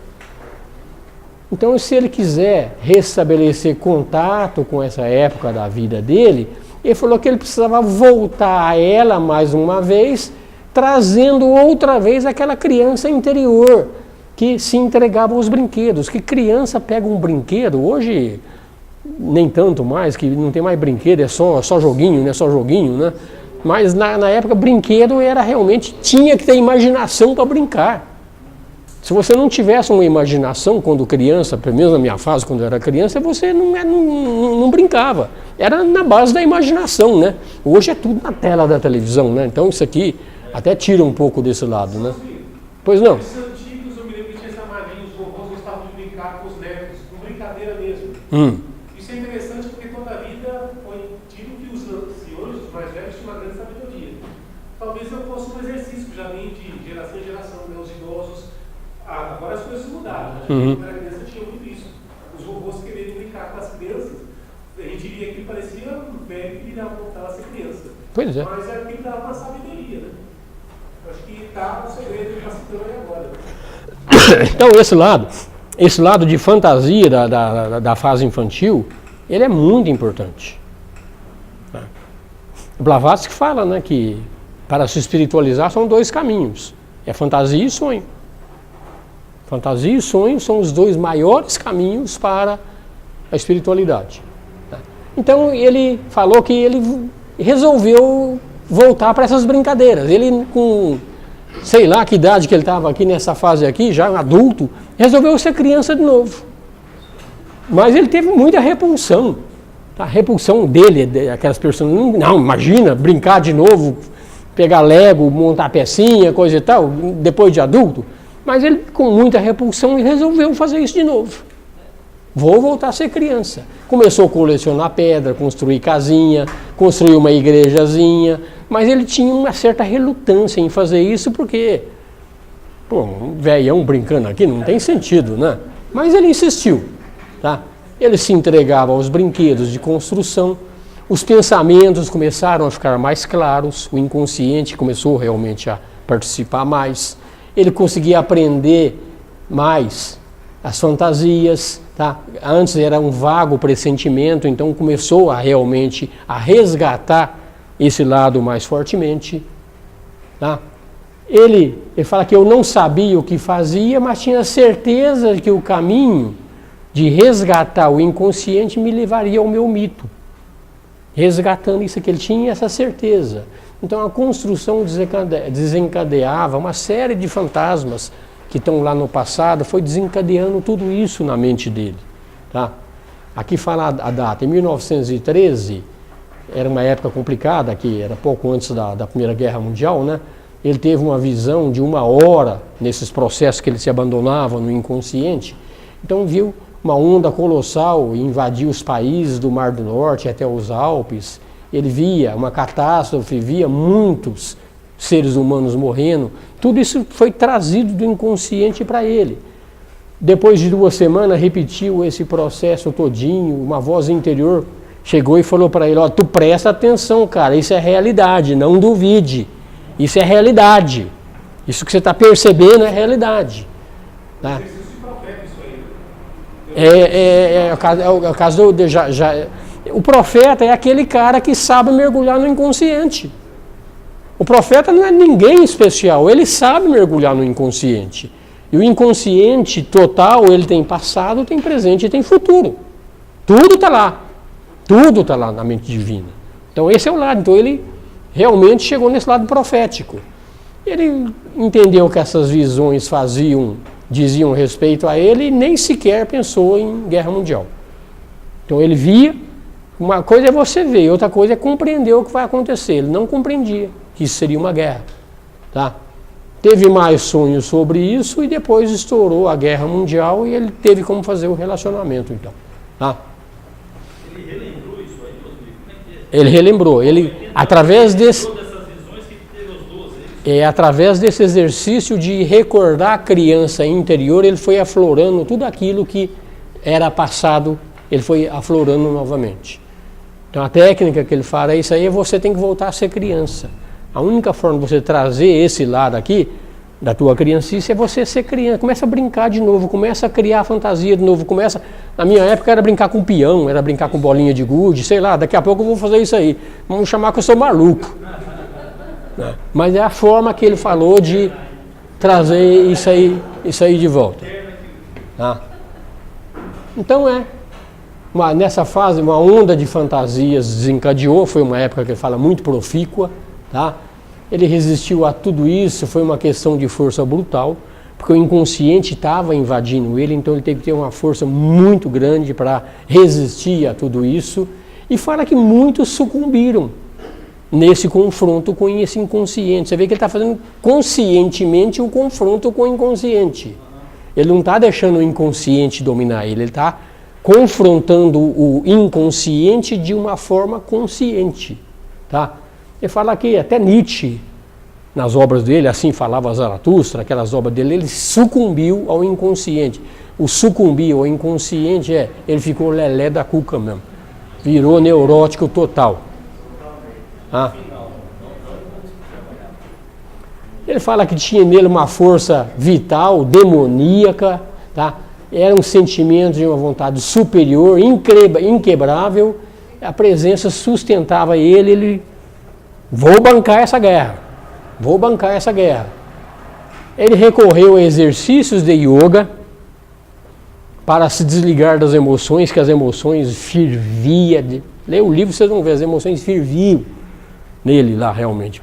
Então ele recorreu ao exercício de yoga, mas o interesse dele era fazer com que aquela experiência acontecesse. Ele não queria, que tem gente que usa o yoga para se esconder, para relaxar, se esconder. Ele não, ele utilizava simplesmente uma coisa, recobrar a calma. Recobrou a calma, ele recomeçava o trabalho. Então ele utilizava exercício de yoga para recobrar a calma e continuar no processo da luta com o inconsciente. Ele fala que se ele tivesse permanecido só nas emoções, ele teria sido dilacerado pelos conteúdos do inconsciente. Pois não, Sananda? Osmir, eu acho que essa afirmação assim, que as pessoas falam que yoga é para relaxar ou para se concentrar, é um puro um tremendo preconceito. Assim. Não, nós não falamos isso. Ô Hassananda, você fez um curso de Raja Yoga com a gente. Um dos estágios do pranayama é o relaxamento. Mas não pode parar aí. Tem que continuar. Lembra? Yama, niyama, asana, pranayama, dhyana, dharana, samadhi, todos aqueles processos. A yoga completa sem fazer tudo. Ele não fazia o processo da yoga completa. É quando ele estava muito assoberbado, estava muito emocional tomando conta, então ele fazia para produzir um relaxamento. Mas é o quê? Um alongamento?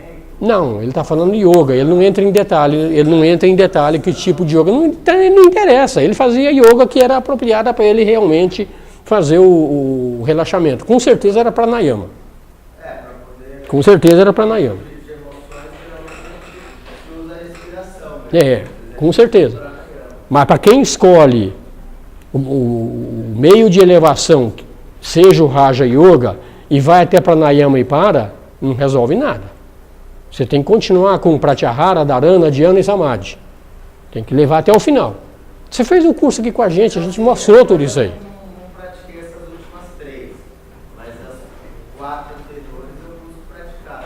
Tá, mas isso aqui, então ele utilizava isso aqui, ele fala que se ele não tivesse, se ele ficasse só nas emoções, ele seria dilacerado pelos conteúdos inconscientes. E fala também que se ele tivesse reprimido o inconsciente também, que é outra forma, vamos reprimir. Ele também fala que se ele tivesse reprimido, ele também seria neurótico, ele ficaria neurótico. Teria uma neurose. E os conteúdos do inconsciente o iam destruir do mesmo jeito. Então chega uma determinada fase na vida que tem que fazer o confronto com o inconsciente. Então é melhor a gente conhecer tudo isso aqui, saber manter o pé bem no lado consciente, enfrentar o inconsciente, mas não pode ser dominado pelo inconsciente. Porque se nesse processo você for dominado, aí, em vez de ajudar, só ferrou. Tá? Então ele fala que a experiência ensinou que, do ponto de vista terapêutico, é salutar. Tornar consciente as imagens por trás das emoções. Muitas vezes, o que é que a gente faz com as nossas emoções? A gente se torna as emoções e não tem noção de que você se tornou as emoções. Então é tornar consciente as imagens que estão por trás. Então você vê as emoções, você sente as emoções, mas você não se deixa dominar pelas emoções. É o que ele está falando aqui, tá? Então ele anotava tudo que acontecia, né? Tudo anotar. Isso é importante também nesse processo, ele recomenda sempre anotar tudo o que está acontecendo contigo, anotar os teus sonhos, anotar as tuas fantasias, você vai fazendo o teu... E um dia você começa a juntar tudo isso que quando você junta essas informações todas, aí você tem um complemento de um todo para ver o que o inconsciente está querendo passar para você. Tá? Ele fala que ele escutava com os ouvidos, ele sentia com a boca essas experiências, como se a língua formulasse palavras, às vezes ele até murmurava. Você vê que é tudo sintoma de neurose, né? Murmurar essas experiências, mas não era, ele tinha consciência. Então ele fala que sob o limiar da consciência, tudo é vivo. Limiar da consciência, tudo que está no inconsciente. Então abaixo do consciente, tudo é vivo. A maior dificuldade que ele teve foi suportar os sentimentos negativos que apareciam durante essa fase aí. Gente, a gente conhece algumas pessoas que enfrentam síndromes do pânico, essas coisas aqui. As explicações que a gente ouve que são uma tristeza realmente. Né? Quando se transforma numa síndrome, é um grande sinal de que o inconsciente está tomando conta. Está tomando conta. E não pode. Tá? Então aparecem muitos sentimentos negativos. Tá? Muitos sentimentos negativos. Parece que tudo está ruim. Hoje a gente vê que tem síndrome de tudo quanto é jeito. Tudo quanto é jeito. Tudo está ruim. Tudo está ruim. Nada está bom. O cara pode ter um emprego bom, pode ter uma situação estável, ter eventualmente até saúde física, mas não tem nada que está bom. Tudo está ruim. Tá? Então esse é o que acontece aqui. Esses sentimentos negativos aparecem durante esse processo. Tá? Ele se abandonava às emoções que ele estava conscientemente tentando mergulhar na coisa, mas ele não podia aprovar aquilo e deixar aquilo tomar posse da coisa. Então ele fala que foi duras as penas que ele perseverou nessa prova, que o destino tinha desafiado ele. Ele veio com o destino, ele fala sempre, realmente, não de livre-arbítrio, mas acontece, ele recebeu essa incumbência para trazer esse ensinamento para a população. Então ele, depois de muito esforço, ele conseguiu sair do labirinto dessa experiência. Fala, Mário. Eu não sei se eu não entendi ou pulou alguma coisa aí. Ele não está se contradizendo aí, que a partir do momento que ele voltou a ser criança, uma criança não tem sentido nenhum de maldade, de observar determinadas coisas, que ela é tranquila. Porque ele voltando a ser criança, que ele é uma pessoa inocente, brincalhona, à vontade ele entrou nesse barato aí. A fase de criança foi o começo da experiência. Sim. Porque a fase de que você foi criança está no teu inconsciente. Então ele voltar nisso aí, ele está mergulhando no inconsciente. Então conscientemente ele está indo. Depois disso aí, isso aí foi ampliando.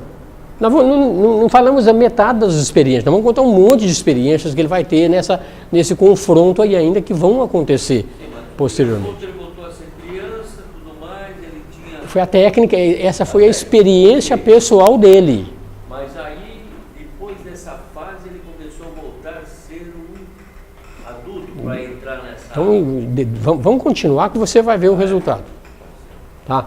Mas não parou por aqui as experiências. Então, é que o voltar a ser criança é porque ele sentia que faltava fantasia, que faltava sonhos. Então, para você mergulhar no inconsciente, através de fantasias, através de sonhos, você vai mergulhando. Então, para você voltar a ter fantasias, voltar a ter sonhos de uma forma natural, o caminho que ele encontrou foi reativar a criança que ele foi, que na época de criança dele, você assistiu às primeiras aulas, ele tinha aquela personalidade 2 que ele chamava muito atuante, que era o lado interior dele, e aquilo era muito forte na vida dele. Então isso aí ajudou ele a mergulhar no inconsciente. Mas não é que você tenha que fazer desse jeito, aí você está contando a experiência dele. Ok? Não, nós temos que usar nós hoje, adultos, temos que usar o nosso lado de criança para poder ficar muito mais perceptível as coisas. Quando a gente é muito durão muito ali, não chega. Falta criança na vida, né? Tem que ter o lado criança, entendeu? Jesus não era bobo não, quando falou, né, que quem vai chegar ao reino do céu são as criancinhas, né? Por isso, quando terminar a aula, nós vamos brincar de pega-pega. Vamos brincar de pega-pega, então. Vamos brincar de pega-pega. Só lembrar o nosso colega que é a técnica de voltar a ser criança que ele está usando. Ele está descrevendo uma técnica, ele está descrevendo a experiência que ele teve. Não necessariamente é a que você tem que ter. Isso aqui nós vamos falar depois, com a técnica mesmo, quando for falar sobre o lado psiquiátrico dele, sobre a obra dele. Aqui é a experiência do Jung.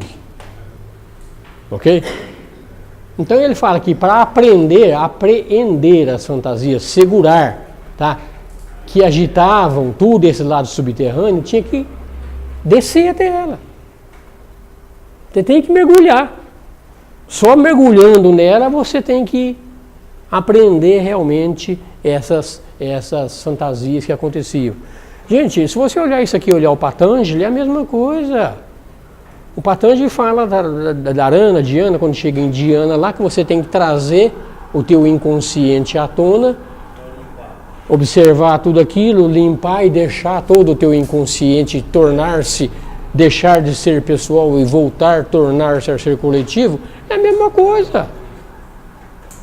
Entende? Só que nós estamos olhando aqui agora, quando a gente falava no Patanjali, esse cara aqui era indiano. Aqui nós estamos falando de um cientista, um pesquisador, um médico, colocando as experiências dele, que dá um significado um pouco mais forte, principalmente para nós que somos os ocidentais, que nós somos meio São Tomé, né? Queremos preto no branco, tá? Então ele falava que tinha que descer a ela, mas ele temia até perder o autocontrole, tornando-se presa do inconsciente. Então nesse processo existe o risco de você tornar-se presa do inconsciente. Aí lascou tudo. Então de repente a técnica de Dharana, Dhyana, Samadhi, o risco seja um pouco menor. Você vai trazendo, observando, você vai observando tudo aquilo até que vai eliminando todos aqueles processos. Então os métodos existem diversos, tá? Então chegou em 1913, ele tentou um passo decisivo. 1913, agora vou fazer uma experiência de mergulhar fundo mesmo. Então ele sentou no escritório e, como se diz, né, deixou as fantasias, deixou tudo acontecer. Aconteça tudo, vou fundo agora. Tá? Ele falou que o solo pareceu ceder aos pés dele, ele chegou numa profundidade obscura, não pôde evitar um sentimento de pânico muito grande, sumiu o solo, afundou no solo. Dá para... Não vai dar medo? Vai dar medo, não vai não? Então ele chegou, ele fala que foi mergulhando cada vez mais fundo no solo, chegou num ponto que ele encontrou-se de pé numa massa mole e viscosa. Você já pensou, você está numa imagem dessa que você mergulha e chega num fundo, depois de mergulhar um mundaréu, e chega lá numa massa lá, pisa lá, meia viscosa, coisa e tal, escuridão quase total, estava diante de uma caverna, na entrada tinha um anão. Tinha um anão em pé na entrada da caverna. Numa dessa aqui eu já voltava correndo. Ele não está tendo a experiência do inferno de Dante, essa descida? O inferno de Dante faz parte do inconsciente. Com certeza. Tudo faz parte. O inconsciente tem um lado ruim da humanidade e tem um lado bom da humanidade. Está tudo lá. Então ele chegou lá. Então ele fala que ele atravessou essa caverna, percebeu que tinha um determinado buraco lá na rocha da caverna, que tinha um cristal vermelho. Ele ergueu a pedra que estava embaixo da pedra desse cristal vermelho, tinha um espaço vazio. No fundo do espaço vazio tinha um curso d'água, passou um cadáver flutuando na corrente. Vê a experiência que o cara observando e consciente do que está passando. Depois desse cadáver passou um escaravelho negro, também. Surgiu do fundo das águas um sol vermelho nascente. Ele tentou colocar a pedra naquele orifício que ele viu esse negócio todinho. Começou a sair sangue por esse orifício, sangue saindo ali. Um jato de sangue estancou, chegou a tirar inclusive a visão dele de tanto sangue que saiu por esse orifício. Então ele concluiu depois, nessa análise disso aqui, que isso aqui era a visão de um mito do herói, de um mito solar, que é o drama da morte e renovação. O escaravelho é o símbolo do renascimento. E tudo isso deveria terminar com o aparecimento do sol, que era um novo dia. Então ele não compreendeu o porquê do sangue ainda. Você vê que isso aqui aconteceu numa determinada idade dele, mas ele está fazendo uma narrativa com 80 anos de idade, muito depois. Então já tinha consciência do Jung, já tentando analisar esses sonhos, né? Então ele fala que essa visão, tipo essa aqui, que eu coloquei esse exemplo aqui para ver como esse confronto com o inconsciente pode levar à loucura, se você deixar esse lado te dominar totalmente. Tem muitas outras experiências dessa no livro. Não estamos aqui para colocar todas, mas quem quiser ler, Memórias, Sonhos, Reflexões, e o capítulo é Confronto com o Inconsciente, onde ele passou por esse tudo, né? Então, nesse workshop, essa visão, a gente vai ter uma outra aqui, mas é quase só isso. Então ele fala que diversas visões mostram a tensão entre o consciente e o inconsciente que estava se resolvendo. Então, quando começa a ter muita tensão aqui, é porque a briga, a tensão que existe entre o lado consciente e o lado inconsciente está se resolvendo. Tá? Então, esse é o lado que...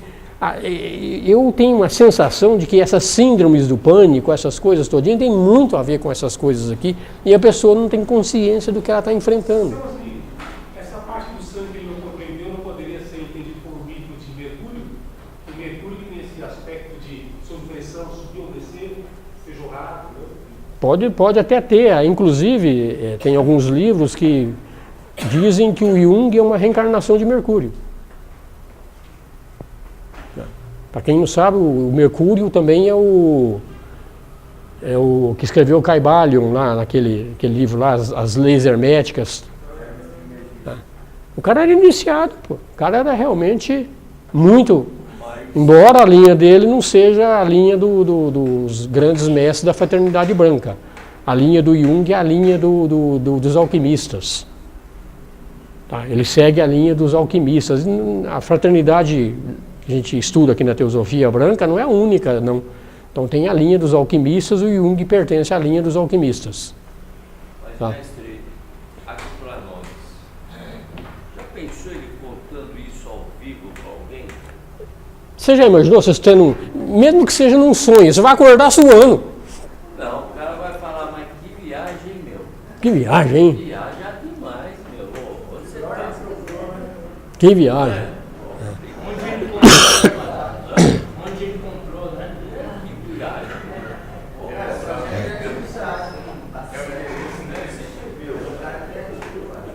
Mas vamos continuar com o trabalho dele, que não acaba nesse sonho aqui. Isso aqui é um exemplo de uma situação que ele passou provocando conscientemente o mergulho no inconsciente. Tá? É forte, a coisa não é brincadeira não. Tá? Uma outra dele aqui, que ele fala que um outro sonho dele é com Salomé.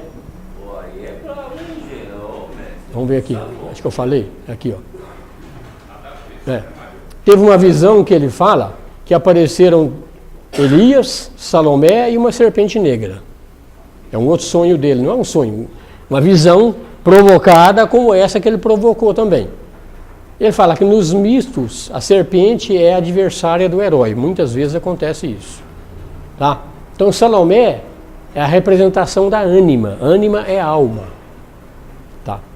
Então a ânima é o lado feminino do inconsciente dentro do homem. Tá? Então ele fala que Salomé é cega porque não vê o sentido das coisas. Então a ânima, as mulheres não veem o sentido das coisas. É para provocar mesmo. Tá? Não estou dizendo não. Quando ele estudar ânima e ânimo, você vai ver que é isso mesmo, tá? Então, só que o lado ânima...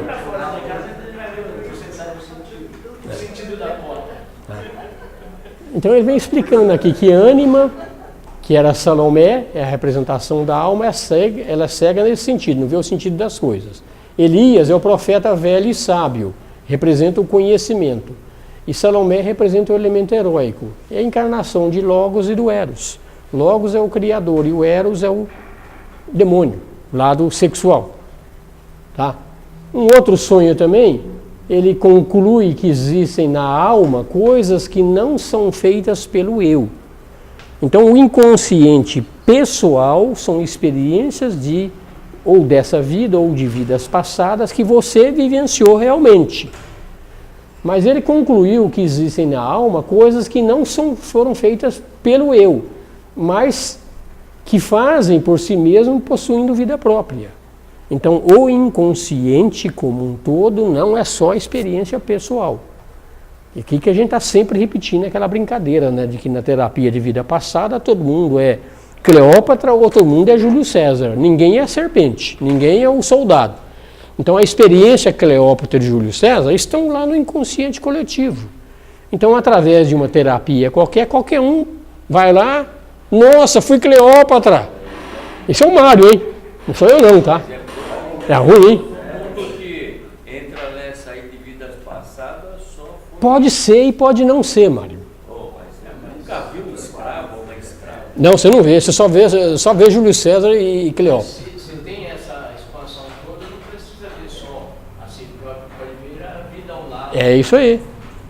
O acesso ao inconsciente, ele pode ser o teu inconsciente, experiência que a tua alma mesmo teve, ou pode ser qualquer outra alma. Porque isso é coletivo. Tudo é coletivo. Nada é teu individual. Ele está aprendendo bem, mestre. Então, alguma coisa vai servir essas vindas dele aqui na Sociedade Teosófica. Um dia eu convenço ele, ao invés de tomar uma garrafa de uísque por dia, tomar só meia. Pode deixar. Aí ele vai ter umas ideias. Dois registros.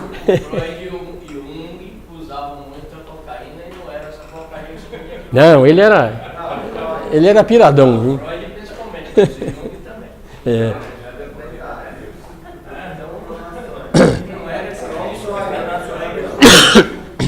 Veja, ainda dá tempo sim.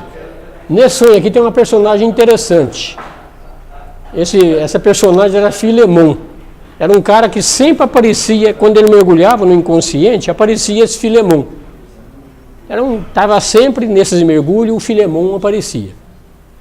E esse Filemon explicou para ele um monte de coisas.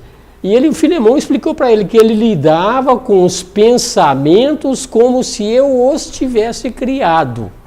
Olha o inconsciente mostrando para ele. Segundo parecia a ele, os pensamentos possuem vida própria. Assim como os animais numa floresta têm vida própria, os pensamentos têm vida própria. Então os pensamentos acontecem em você. Até então ele achava, o Jung achava que ele tinha pensamentos. Aqui o Filemon chegou e cortou ele. Pensamento tem vida própria. Eles acontecem em você. Você não é o criador dos pensamentos. Tá?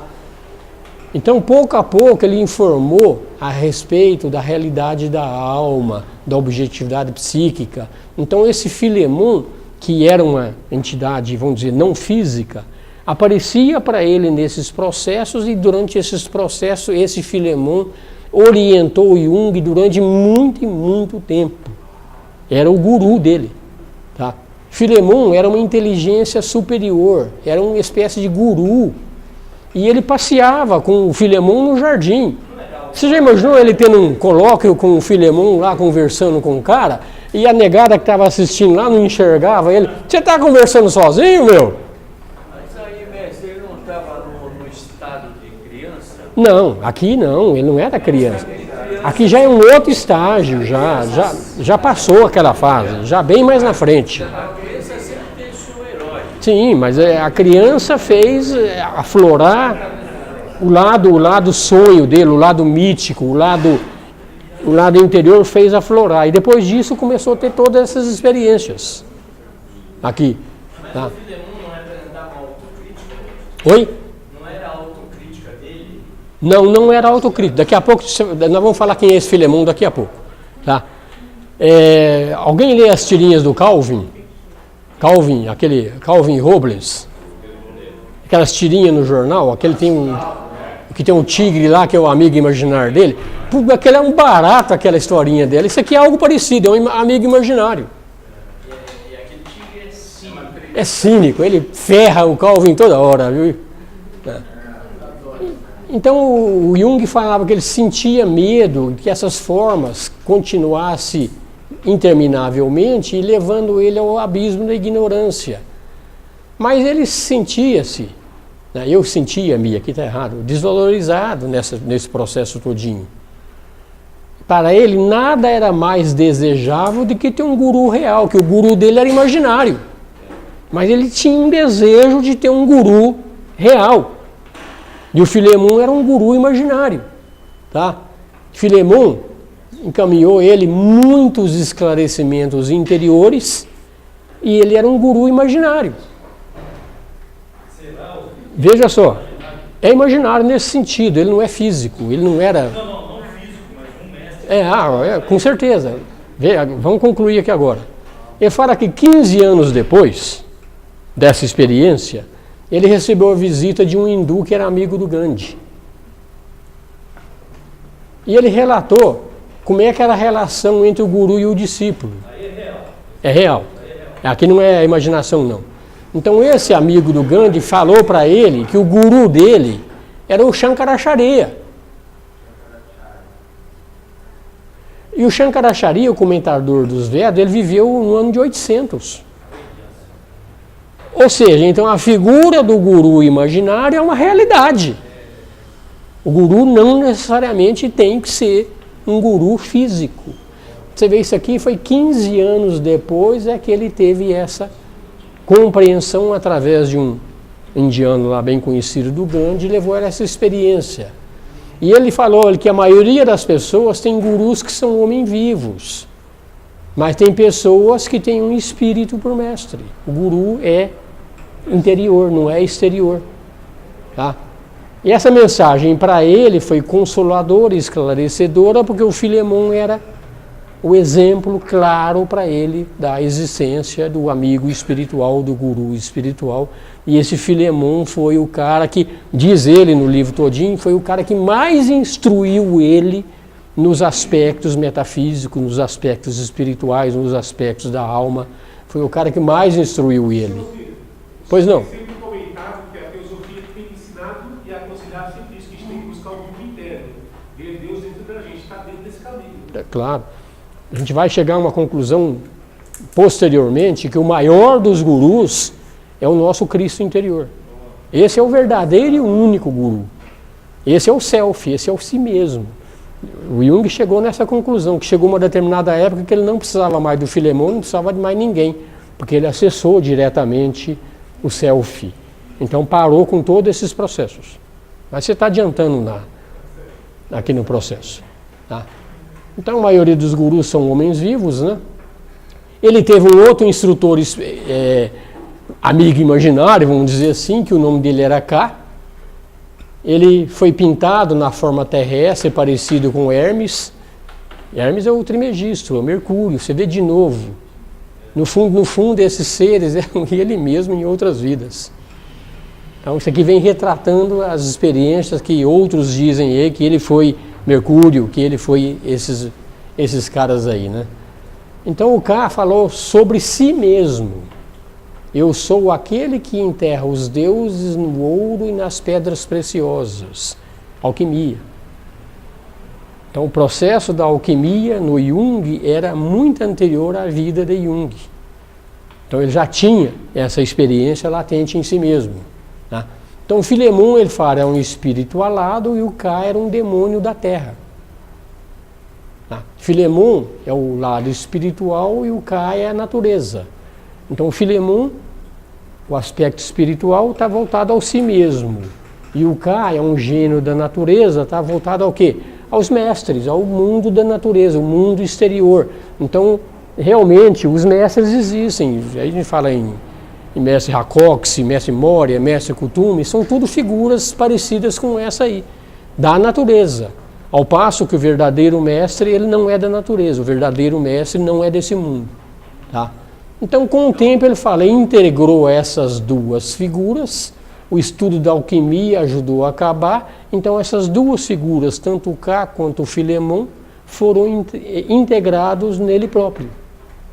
Então, a partir dessa integração, tanto do Filemon como do Ka nele próprio, então ele não tinha mais esses amigos imaginários. Ele vem aqui, ó. Ele questionava às vezes, o que eu estou fazendo? A voz interna falava, você faz é arte. Que ele questionava, né? Porque ele era cientista. E em ele ser cientista, isso aqui é muito místico. Então a voz falava para ele, você está fazendo arte, você não está fazendo nada além disso. Aí, mestre, pois não. Uma pergunta. Então aí ele chegou à conclusão que Filemon era ele e o Ka era fraude. Não era fraude. Não era. Simplesmente são figuras do inconsciente que foram integradas dentro do consciente dele. Então o Filemon passou a ser parte dele próprio, o Ka passou a ser parte dele próprio. Então ele está integrando o inconsciente no consciente. Mas Ka não era Freud ainda? Não era Freud? Era Freud? Não.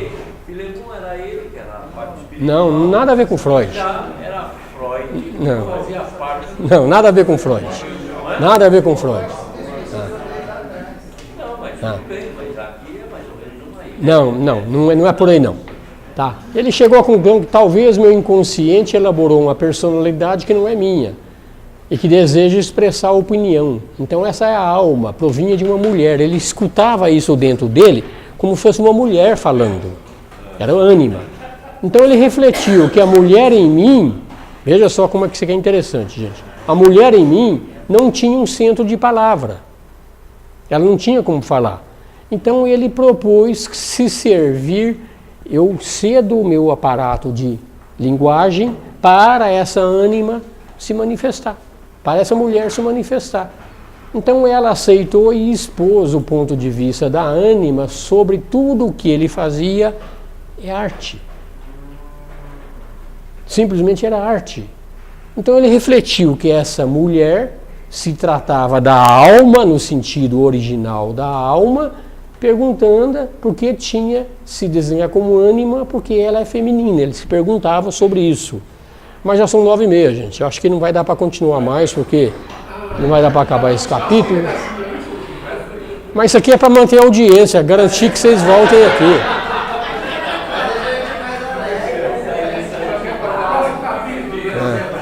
Assistam no próximo capítulo. Mas não precisam esperar o próximo capítulo, que eu mandei a apostila para vocês. Tá? Mas é isso aí, gente. Lembrando mais uma vez que semana que vem vão torcer para o Brasil e não tem reunião, tá?